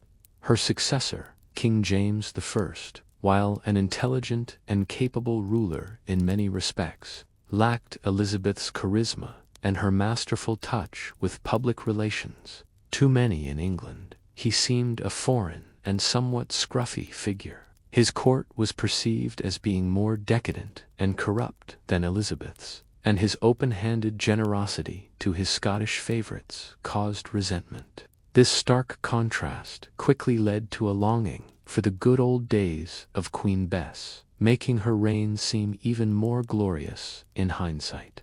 Throughout the 17th and 18th centuries, this nostalgia helped to solidify the idea of the Elizabethan age as a lost golden age, in the face of the political and religious turmoil that would follow under the Stuart kings, including the bloody English Civil War. Elizabeth's era was increasingly romanticized. It was remembered as a time of national unity, Protestant virtue, and unambiguous English strength. She became a symbol of a stable and triumphant past. The most significant reinvention of Elizabeth's reputation occurred during the 19th century. As Victorian Britain stood at the zenith of its global imperial power, it looked back into its history for heroes who embodied its values. Queen Victoria's own long and powerful reign drew natural and frequent comparisons to her great female predecessor. The Victorians reimagined Elizabeth as the true mother of the British Empire, a formidable and decisive Protestant leader who had faced down Catholic tyranny and launched England on its path to global destiny. She was no longer just a clever political survivor. She was the embodiment of English acceptance. In the 20th century, however, professional historians began to deconstruct this heroic myth. Armed with a more critical and less nationalistic approach, they painted a far more complex picture. They delved into the darker corners of her reign, the brutal Irish wars, the crushing poverty experienced by many of her subjects, the ruthless efficiency of her spy network, and the often harsh realities of her rule. This modern scholarship did not seek to diminish her achievements, but to create a more nuanced and realistic portrait of Elizabeth as a brilliant, but also deeply flawed, political operator navigating an incredibly dangerous world. This complexity has made her an endlessly compelling figure in popular culture. From early stage plays to modern Oscar-winning films and television series, her story has been told and retold for each new generation. Iconic performances by actresses like Bette Davis, Glenda Jackson, Judi Dench, and Cate Blanchett have each offered a different interpretation of the Queen, reflecting the values and anxieties of their own times. Her story, that of a woman forced to sacrifice personal happiness for public duty while thriving in a man's world, has a timeless and universal appeal. In recent decades, Elizabeth has often been viewed through a feminist lens, celebrated as a proto-feminist icon who shattered the conventions of her time. She was a woman who refused to let her identity be defined by a husband, who wielded immense power with skill and confidence, and who proved she was the intellectual and political equal of any king. While she was certainly a trailblazer, it is also true that she was a product of her time and upheld the deeply patriarchal structures that she had managed to transcend in her own life. Ultimately, Elizabeth's legacy is so powerful because it is so malleable. She can be remembered as the wise and beloved good Queen Bess, a ruthless and pragmatic politician, the mother of a global empire, or a feminist hero before her time. The fact that she can be all of these things at once is a testament to the immense complexity of her character and her reign. Her story continues to be told, not just because it is history, but because it continues to speak to the present. To fully appreciate the legend that Elizabeth left behind, we must travel back in time from her quiet deathbed to one of the most perilous and glorious moments of her reign. The year is 1588. England is in a state of national emergency. The invincible Spanish Armada, a vast fleet of 130 ships sent by King Philip II of Spain to overthrow the Protestant Queen, is sailing up the English Channel. The threat of a full-scale invasion by the most powerful army in Europe is imminent and terrifying. At Tilbury, in Essex, a hastily assembled English land army waited. They were mostly militiamen and inexperienced soldiers, gathered to be the last line of defense should the veteran Spanish forces manage to land on English soil. The mood in the camp was fraught with tension and fear. They were facing a battle-hardened enemy that had dominated Europe for decades. In this moment of supreme crisis, Queen Elizabeth made a decision that was both incredibly bold and deeply symbolic. Against the advice of her nervous counselors, who feared for her safety, she resolved to travel to Tilbury and address her troops in person. She understood that this was a battle, not just for territory, but for the soul of her kingdom. She knew that her physical presence, her own body, put on the line alongside her soldiers, was the most powerful weapon she possessed. She arrived at the camp on horseback, a magnificent and defiant figure. In a masterful piece of political theater, she appeared before her army wearing a silver cuirass, a polished steel breastplate over a white velvet gown. This striking image deliberately blended her two identities. She was their queen, regal and pure in white velvet, but she was also their warrior, their general, ready for battle in shining armor. She was presenting herself as both the mother of her people and their commander-in-chief. Standing before her nervous soldiers, under a gray and uncertain sky, she delivered what would become one of the most famous speeches in English history. Her voice, clear and resolute, rang out across the camp. She acknowledged the great danger they faced, but she transformed it into a call for unity and courage. The most powerful lines directly confronted the perceived weakness of her gender, turning it on its head in a breathtaking statement of royal power. "I know I have the body of a weak and feeble woman," she declared, her voice ringing with passion, "but I have the heart and stomach of a king, and of a king of England, too." In that single, extraordinary sentence, she dismissed any question of her authority. She was telling her men and the world that her spirit was not defined by her female body, but by the indomitable courage of her royal English ancestors. She then sealed her bond with her soldiers, promising to share their fate, whatever it may be. "I am come amongst you," she continued, "not for my recreation and disport, but being resolved, in the midst and heat of the battle, to live and die amongst you all. I myself will take up arms. I myself will be your general judge and rewarder of every one of your virtues in the field." She was not a distant monarch sending her subjects to die. She was one of them, ready to share their sacrifice. The impact of the speech was electric. It transformed the mood of the camp from one of fear to one of defiant, patriotic fervor. Her soldiers, many of whom had never seen their queen before, were utterly captivated. In the end, the Spanish Armada was famously defeated at sea, broken by the superior gunnery of the English navy, and scattered by a severe storm, which the English called the Protestant wind. But the Tilbury speech became a cornerstone of Elizabeth's enduring legend. It was the moment she irrevocably fused her own identity with that of England itself, creating an immortal image of courage that would inspire her people for centuries to come. For every moment of public triumph, like the speech at Tilbury, there was a corresponding moment of private agony and ruthless necessity that defined Elizabeth's rule. No event captures this dark side of her reign more profoundly than the long, tragic saga of her cousin, Mary, Queen of Scots. Their relationship was a decades-long political chess match, a personal drama between two powerful women, and a life-and-death struggle for the English crown. They were blood relatives, but they were also existential threats to one another.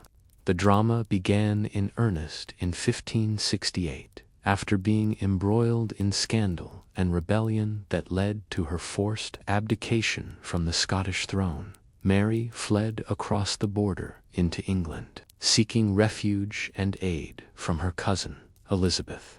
But instead of finding a welcoming ally, Mary walked into a gilded cage. Elizabeth and her council immediately recognized the immense danger she posed. As a Catholic with a strong and, in the eyes of many Catholics, more legitimate claim to the English throne, Mary's very presence on English soil made her a living magnet for conspiracy. Elizabeth, faced with an impossible choice, placed her under house arrest, where she would remain for the next 19 years. This 19-year captivity created an intractable problem for Elizabeth. Mary was not a passive prisoner. She was charismatic, intelligent, and relentlessly ambitious. From her various manor house prisons, she became the focal point for a succession of Catholic plots aimed at deposing Elizabeth and restoring the old faith. For Elizabeth, her cousin was a constant source of anxiety and danger, was a terrifying and almost unthinkable precedent, one that could undermine the very principle of monarchy. But to undermine the very principle of monarchy, but to allow her to live, was to invite endless rebellion and the threat of foreign invasion in her name. At the center of this dilemma was Elizabeth's formidable spymaster, Sir Francis Walsingham, a devout and uncompromising Protestant. Walsingham was utterly convinced that the safety of the Queen and the English state depended on Mary's permanent removal. He dedicated his vast intelligence network to a single goal: finding concrete, undeniable proof that Mary was not just a passive symbol, but an active participant in a plot to assassinate Elizabeth. In 1586, Walsingham found what he was looking for. His agents uncovered and methodically infiltrated a conspiracy known as the Babington Plot. A group of young Catholic gentlemen, led by Anthony Babington, were planning to kill Elizabeth and place Mary on the throne with the backing of a Spanish invasion. Walsingham's codebreakers intercepted all their secret correspondence with Mary, who was by then imprisoned at Chartley Hall. Walsingham played a deadly game, masterfully allowing the plot to unfold just long enough to ensnare the Scottish queen herself. He needed more than just evidence that the plot existed. He needed proof of her complicity. He finally got it in a letter written in Mary's own code, in which she explicitly approved of the plan for Elizabeth's assassination. This was the smoking gun Walsingham had sought for years. The trap was sprung. Mary was put on trial for treason at Flickering Castle, though she defended herself with great eloquence and courage, arguing that she was a sovereign queen not subject to an English court. The evidence against her was overwhelming. The decoded letters were presented, and her fate was sealed. She was found guilty and sentenced to death. The great burden of responsibility now shifted entirely to Elizabeth. The Queen was plunged into a state of profound personal agony. For months, she hesitated to sign the death warrant, tormented by the gravity of the act.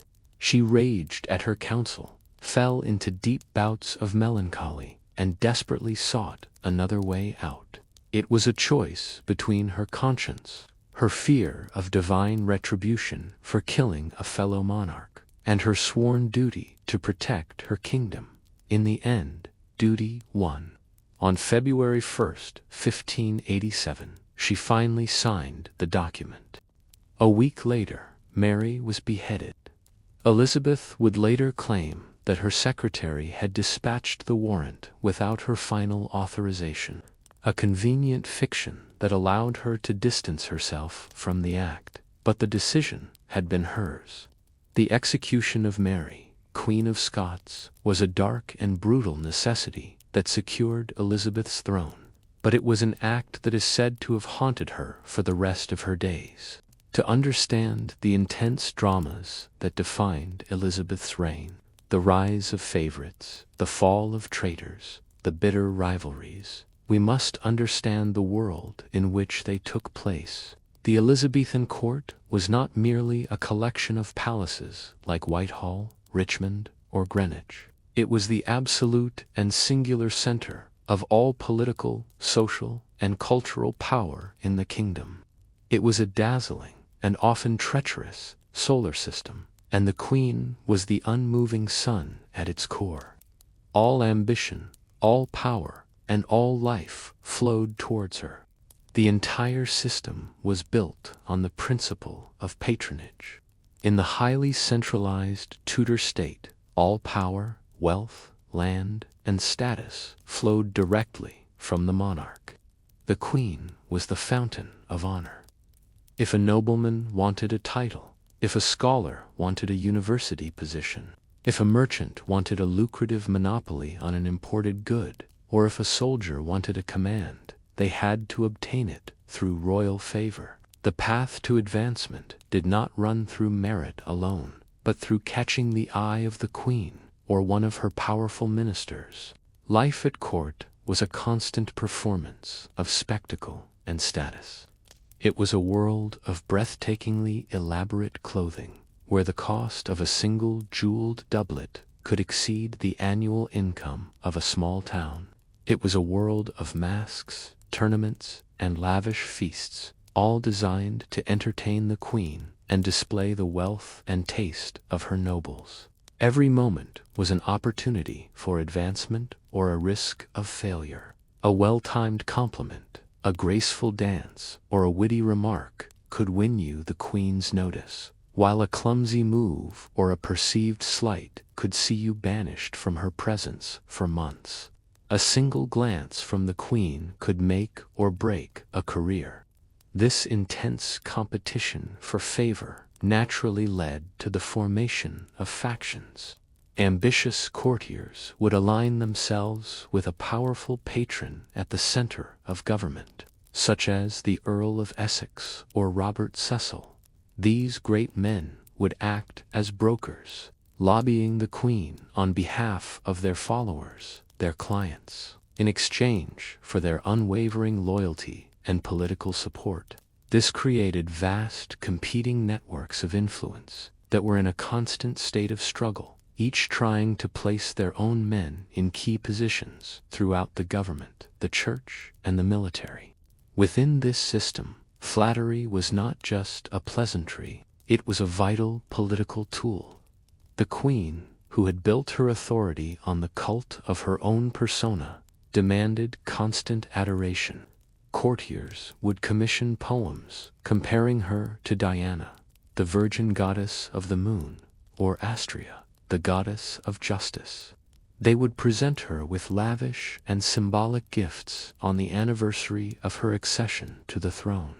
This was not simply affection, it was a calculated and necessary part of the strategy for survival and advancement at court.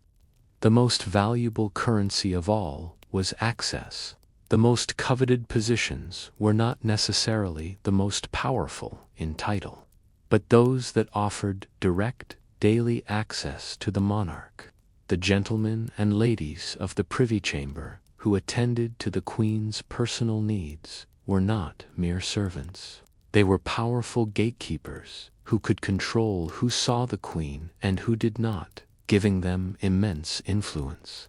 But for all its glittering spectacle, the court was a perilous place. It was a world of shifting alliances, whispered gossip, and sudden, dramatic falls from grace. Backing the wrong patron or being on the losing side of a political dispute could lead to financial ruin and permanent exile from the center of power. Elizabeth herself was a master of this environment, often deliberately playing factions against each other. By keeping her nobles divided and competing for her favor, she ensured that no single one of them could grow powerful enough to challenge her own supreme authority. This political system, centered so entirely on the personal whims and relationships of the monarch, was both the great strength and the inherent weakness of her rule. It ensured her absolute control for over 4 decades, but it also fostered the intense, destabilizing rivalries that defined her final years. The great dramas of her reign were, in essence, the dramas of the glittering, treacherous, and all-consuming world of her court. From the very first day Elizabeth I ascended the throne, the single most urgent question on the minds of her counselors and her people was not about war or religion, but about marriage. Who would she marry, and when would she produce an heir? In the 16th century, it was universally expected that a queen regnant would marry, both to secure the succession with children and to have a husband to help her bear the burdens of rule. Elizabeth's lifelong refusal to do so was perhaps the most radical, defiant, and politically brilliant decision of her entire reign. In her early years as queen, the pressure to marry was immense. As a young, unmarried woman on a precarious throne, she was viewed as a prize in the great game of European politics. Suitors from across the continent vied for her hand. There was King Philip II of Spain, her grimly pious former brother-in-law. There were the Archdukes of Austria from the powerful Habsburg dynasty, and there was the future King of Sweden. Each proposal carried with it immense political implications, threatening to draw England into foreign entanglements. The most serious and personally tempting domestic candidate was her lifelong friend and favorite, Robert Dudley, whom she later made the Earl of Leicester. Their close, affectionate, and flirtatious relationship was the subject of endless court gossip, and many believed the Queen was genuinely in love with him and wished to make him her husband. But in 1560, Dudley's wife, Amy Robsart, was found dead at the bottom of a short flight of stairs under suspicious circumstances. Though Dudley was officially cleared of any wrongdoing, the scandal was so toxic that it made marrying him politically impossible. The episode taught Elizabeth a harsh and early lesson about the painful intersection of her personal desires and her public duty as queen. As the years went by, Elizabeth masterfully turned her unmarried status from a perceived vulnerability into a powerful diplomatic weapon. For decades, she skillfully dangled the possibility of her hand in marriage to play rival European powers against each other by keeping potential suitors from the royal houses of France and Spain in a constant state of hopeful suspense. She could negotiate favorable treaties, secure temporary alliances, and, most importantly, prevent them from uniting against her. Her potential marriage became the most valuable card in her diplomatic deck, and its power lay in the fact that she never actually had to play it.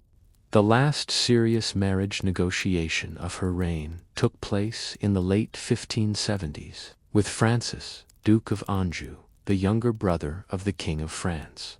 This prolonged courtship, which saw the Duke visit England twice, created a political firestorm.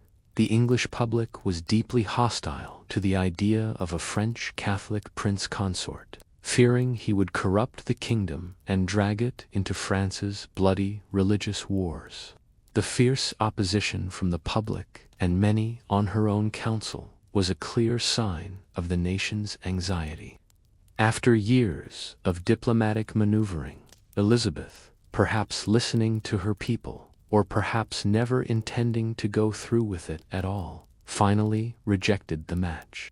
It was after the Anjou affair that she and her court fully leaned into creating and celebrating the persona of the Virgin Queen. She was no longer simply an unmarried monarch. She was a semi-mythological figure, a queen who had sacrificed personal fulfillment to be spiritually wedded to her kingdom alone. She was the mother, not of a single child who would be her heir, but of the entire English people. This transformed what could have been seen as a political failure, the failure to marry and produce an heir, into her greatest propaganda victory. Of course, this brilliant political strategy came at an immense personal cost. Her choice condemned her to a life of profound loneliness at the very pinnacle of power. She had beloved friends and trusted advisors, but she never had a true partner to share the immense burdens of the crown. She sacrificed the possibility of personal happiness as a wife and mother for the political security and independence of her kingdom. In the end, Elizabeth's decision to remain unmarried was the greatest and most successful political gamble of her life. It was a strategy that required incredible nerve, patience, and personal sacrifice. By defying the conventions of her age, she maintained her own absolute authority, kept England free from the control of a foreign prince, and forged a legendary identity that was powerful, unique, and entirely her own. The power of Queen Elizabeth I was not confined to a single throne room or palace. It was a mobile force, a dazzling and itinerant spectacle that moved throughout her kingdom. The Elizabethan court was rarely static. For much of the year, the Queen and her entire government, an entourage that could number in the hundreds, from great nobles and ministers to cooks and laundresses, would move between her grand royal residences, a logistical undertaking of immense scale and a vital part of her strategy of rule. Her primary palaces were a collection of magnificent properties situated in and around London, each with its own character. There was Whitehall Palace, a sprawling, almost chaotic complex of over 1,500 rooms that was the largest palace in Europe and the main administrative heart of the government. There was Hampton Court, the grand Tudor masterpiece, built by Cardinal Wolsey and seized by her father, Henry VIII, famous for its great hall and stunning gardens. And there was Greenwich Palace, her personal favorite and the place of her birth, which sat majestically on the banks of the River Thames. Finally, there was Richmond Palace, a beautiful residence known for its tranquil gardens, the place she would choose for her final retreat from the world.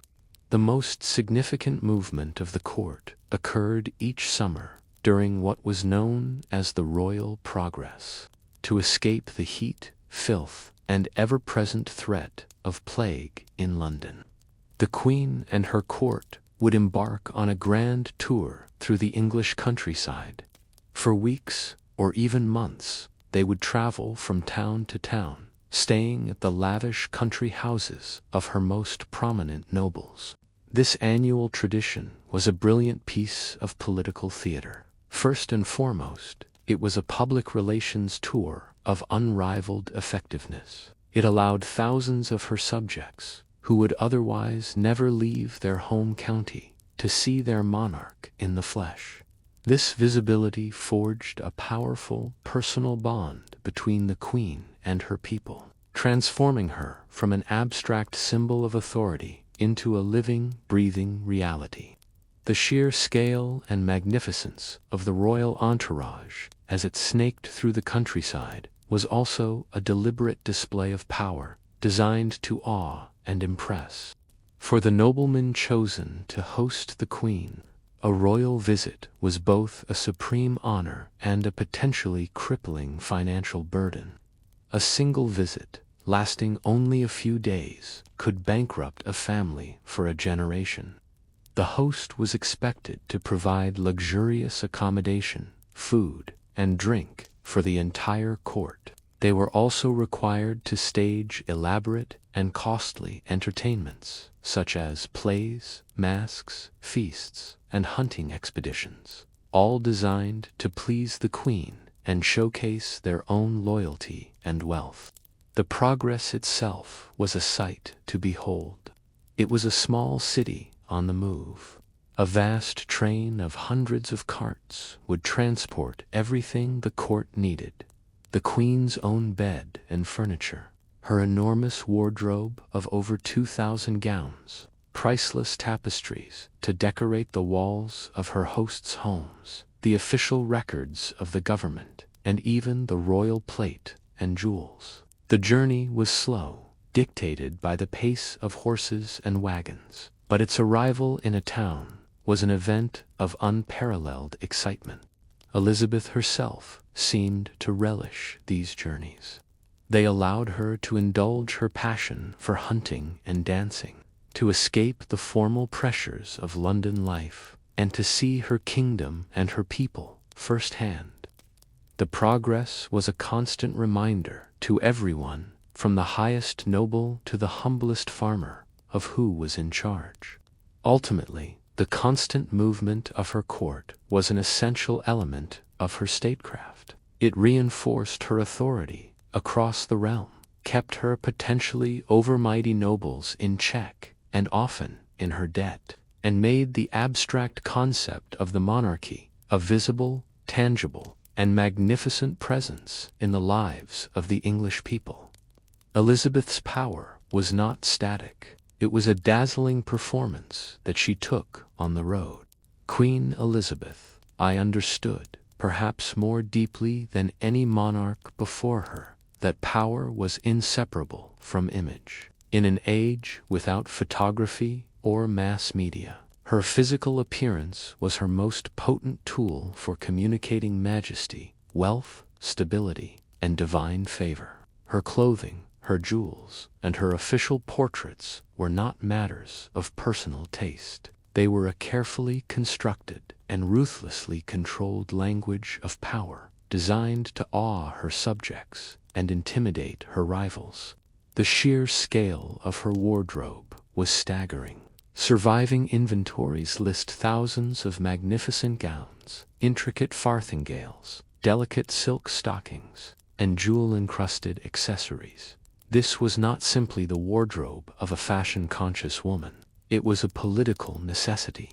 A magnificently dressed queen projected the image of a prosperous and powerful kingdom. When foreign ambassadors came to her court, they were meant to be dazzled into submission by the sheer opulence on display, a clear message of England's wealth and status. She popularized and perfected two iconic pieces of Elizabethan fashion that served to enhance her regal and otherworldly image. The first was the ruff, the enormous, wheel-like collar of starched lace that framed her face. As the ruff grew larger and more elaborate throughout her reign, it had the effect of visually separating her head from her body, making her face appear almost celestial, like a planet surrounded by a perfect ring. It made her seem untouchable. The second was the farthingale, a rigid, drum-shaped cage worn under her skirts that created an impossibly wide silhouette, forcing others to keep their distance and making her physically dominate any room she entered. Her gowns themselves were walking works of propaganda, their surfaces covered in intricate and symbolic embroidery. A dress might be covered in Tudor roses, reinforcing her dynasty's legitimacy, or phoenixes, a clear symbol of her survival and the rebirth of England under her rule. Serpents were often woven into her sleeves, symbolizing wisdom, while eyes and ears signified her omniscience, a warning that she saw and heard everything in her kingdom. Her clothing was never just clothing, it was a statement. Of all her adornments, she was most famous for her love of jewels, particularly pearls. Pearls were the ultimate symbol of purity and virginity, and she would be famously depicted laden with ropes and festoons of them, reinforcing her public persona as the Virgin Queen. Diamonds, rubies, and sapphires were sewn into her gowns, her wigs, and her gloves, until she literally dazzled onlookers under the candlelight of her court. This was not just decoration. It was a raw and overwhelming display of personal wealth and national power. This meticulous control extended to her official portraits. These were not meant to be realistic depictions of Elizabeth the woman, but idealized icons of Elizabeth the monarch. As she grew older, an official mask of youth was developed for her portraits, presenting a timeless, ageless face to her subjects. Unflattering or unauthorized portraits were sought out and destroyed. Her image was a state-controlled asset, carefully managed to project an aura of unchanging strength and divine permanence. This brings us back to her famous white makeup, the Venetian ceruse, which created a stark, pale mask, was part of this same strategy. The goal was to erase the mortal, aging woman and replace her with the eternal, unchanging face of England itself. It was a rejection of human frailty in favor of a political ideal. Elizabeth's obsessive command over her own image was one of the great secrets to her long and successful reign. She knew that for a female ruler in a world of powerful kings, perception was reality. By crafting an image of untouchable, semi-divinity, and immensely wealthy majesty, she created a visual language of power that left her subjects and foreign ambassadors alike in a state of profound awe, reinforcing the absolute authority she held so dear for over 4 decades. To fully measure the achievements of Elizabeth's reign, we must place it within the context of the turbulent and rapidly changing world in which it unfolded. The 16th century was a period of profound disruption across Europe. Old certainties, which had held for 1,000 years, were collapsing, and new, often frightening, ideas about God, the universe, and humanity's place within it were taking shape. Elizabeth's England did not exist in a vacuum. It was an island navigating a sea of revolutionary change. The single greatest force shaping this world was the aftershock of the Protestant Reformation. Only a few decades earlier, Martin Luther had shattered the religious unity of Western Christendom. By Elizabeth's time, Europe was bitterly divided into hostile Protestant and Catholic camps. This was not a friendly theological debate. It was a struggle for survival, where religious identity was inseparable from political allegiance. This context explains the existential nature of the threat from Catholic powers like Spain and the constant, simmering paranoia about Catholic plots at home. Elizabeth's middle way was an attempt to find calm in the eye of a continental hurricane. While England found a precarious stability, much of Europe was engulfed in brutal religious warfare. The French Wars of Religion, a series of savage conflicts between Catholics and Protestant Huguenots, raged for much of Elizabeth's reign. In the Netherlands, her Protestant allies were locked in a desperate, decades-long war for independence against their Spanish Catholic rulers. Elizabeth's ability to keep England largely free from this kind of internal bloodshed was one of her most remarkable, if often overlooked, achievements. At the same time, a quiet, intellectual revolution was beginning to stir. While the full force of the scientific revolution would not be felt until the following century, its seeds were being sown. The sun-centered model of the universe, proposed by Nicolaus Copernicus, was being debated in scholarly circles, challenging the ancient Earth-centered view. There was a burgeoning interest in astronomy, in cartography, in the natural world, and even in alchemy, the mystical precursor to modern chemistry. This emerging scientific curiosity coexisted with a deep and pervasive belief in magic, astrology, and the supernatural. This was a world caught between the medieval and the modern. A perfect example of this was John Dee, a brilliant mathematician and astronomer who was also Elizabeth's trusted court astrologer and a practicing magician who sought to communicate with angels. For the Elizabethan mind, there was no clear contradiction between studying the stars with a telescope and casting a horoscope to determine the most auspicious day for a coronation. This was also an age fascinated with history and the past. The Renaissance had sparked a renewed interest in the classical world of Greece and Rome, but also in England's own national story. Chroniclers and antiquarians began to meticulously assemble a narrative of English history, often imbued with myth and propaganda, designed to give the Tudor dynasty a sense of ancient legitimacy and to forge a distinct national identity. Before Elizabeth, England was often seen as a remote and somewhat backward island on the periphery of civilized Europe.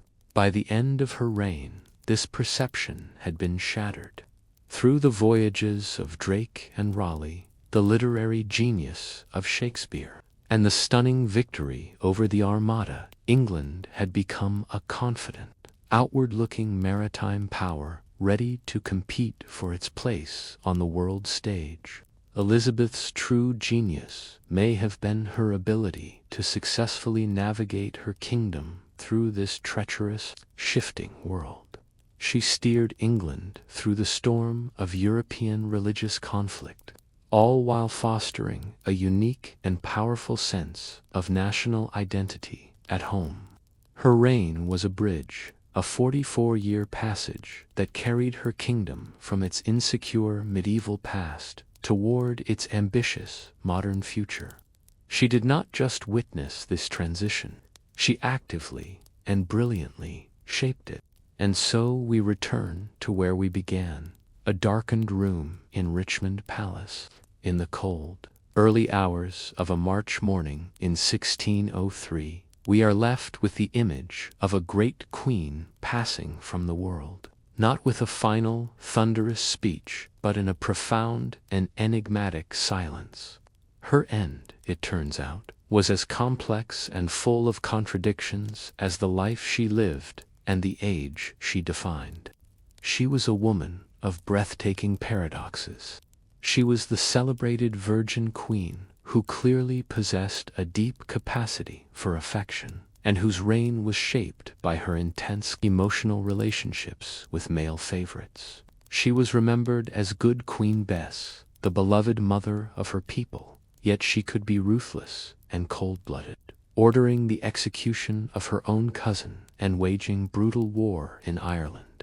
She projected an image of timeless, ageless majesty, all while her physical body may have been slowly poisoned by the very cosmetics she used to create that illusion. She was a monarch famed for her mastery of language, who chose to meet her end in profound silence. The end of her reign was dominated by two men who represented the two halves of her world. There was Robert Devereux, the dashing, passionate Earl of Essex, the last great love of her life, whose charm she cherished but whose betrayal she could not forgive.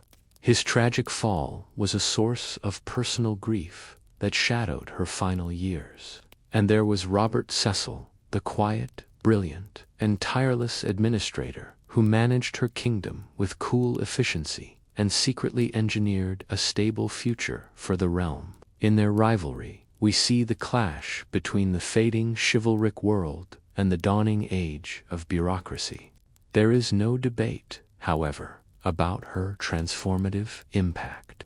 The England she inherited was a weak, religiously divided, and vulnerable nation. The kingdom she left behind was confident, culturally rich, and a rising power on the world stage. It was a kingdom that had defeated the mighty Spanish Armada, that had produced the genius of William Shakespeare, and whose ships, under the command of men like Sir Francis Drake, were now circumnavigating the globe. She found England a country of lead, and left it one of gold. Yet this golden age had its shadows. The glories of her reign were built upon a foundation that included immense suffering in Ireland, significant poverty at home, and a ruthless security state that swiftly crushed dissent. To understand Elizabeth is to accept these contradictions, to see the brilliance alongside the brutality. So what, in the end, was the cause of her death? Was it the lingering poison of lead, a fatal bout of pneumonia? Or was it simply the weight of a broken heart, a spirit finally crushed by the grief for her lost favorite, Essex? The most likely truth is that it was not one single thing, but all of them together, a final, fatal cascade in a body and mind worn down by the immense, unrelenting burden of rule carried for nearly half a century.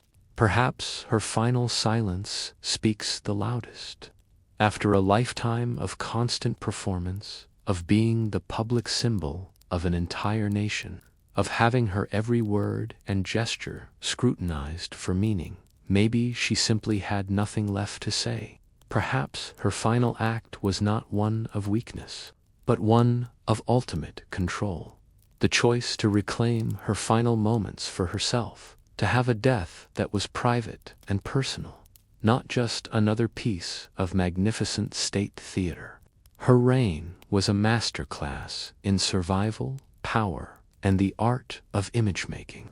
She guided her country through an age of extreme peril and into an era of unprecedented greatness. Her story, filled with love, loss, triumph, and betrayal, remains one of the most compelling in all of history. And her final days, a quiet descent into shadow, remain one of its most enduring mysteries. Thank you for joining us here at Medieval Nocturnes.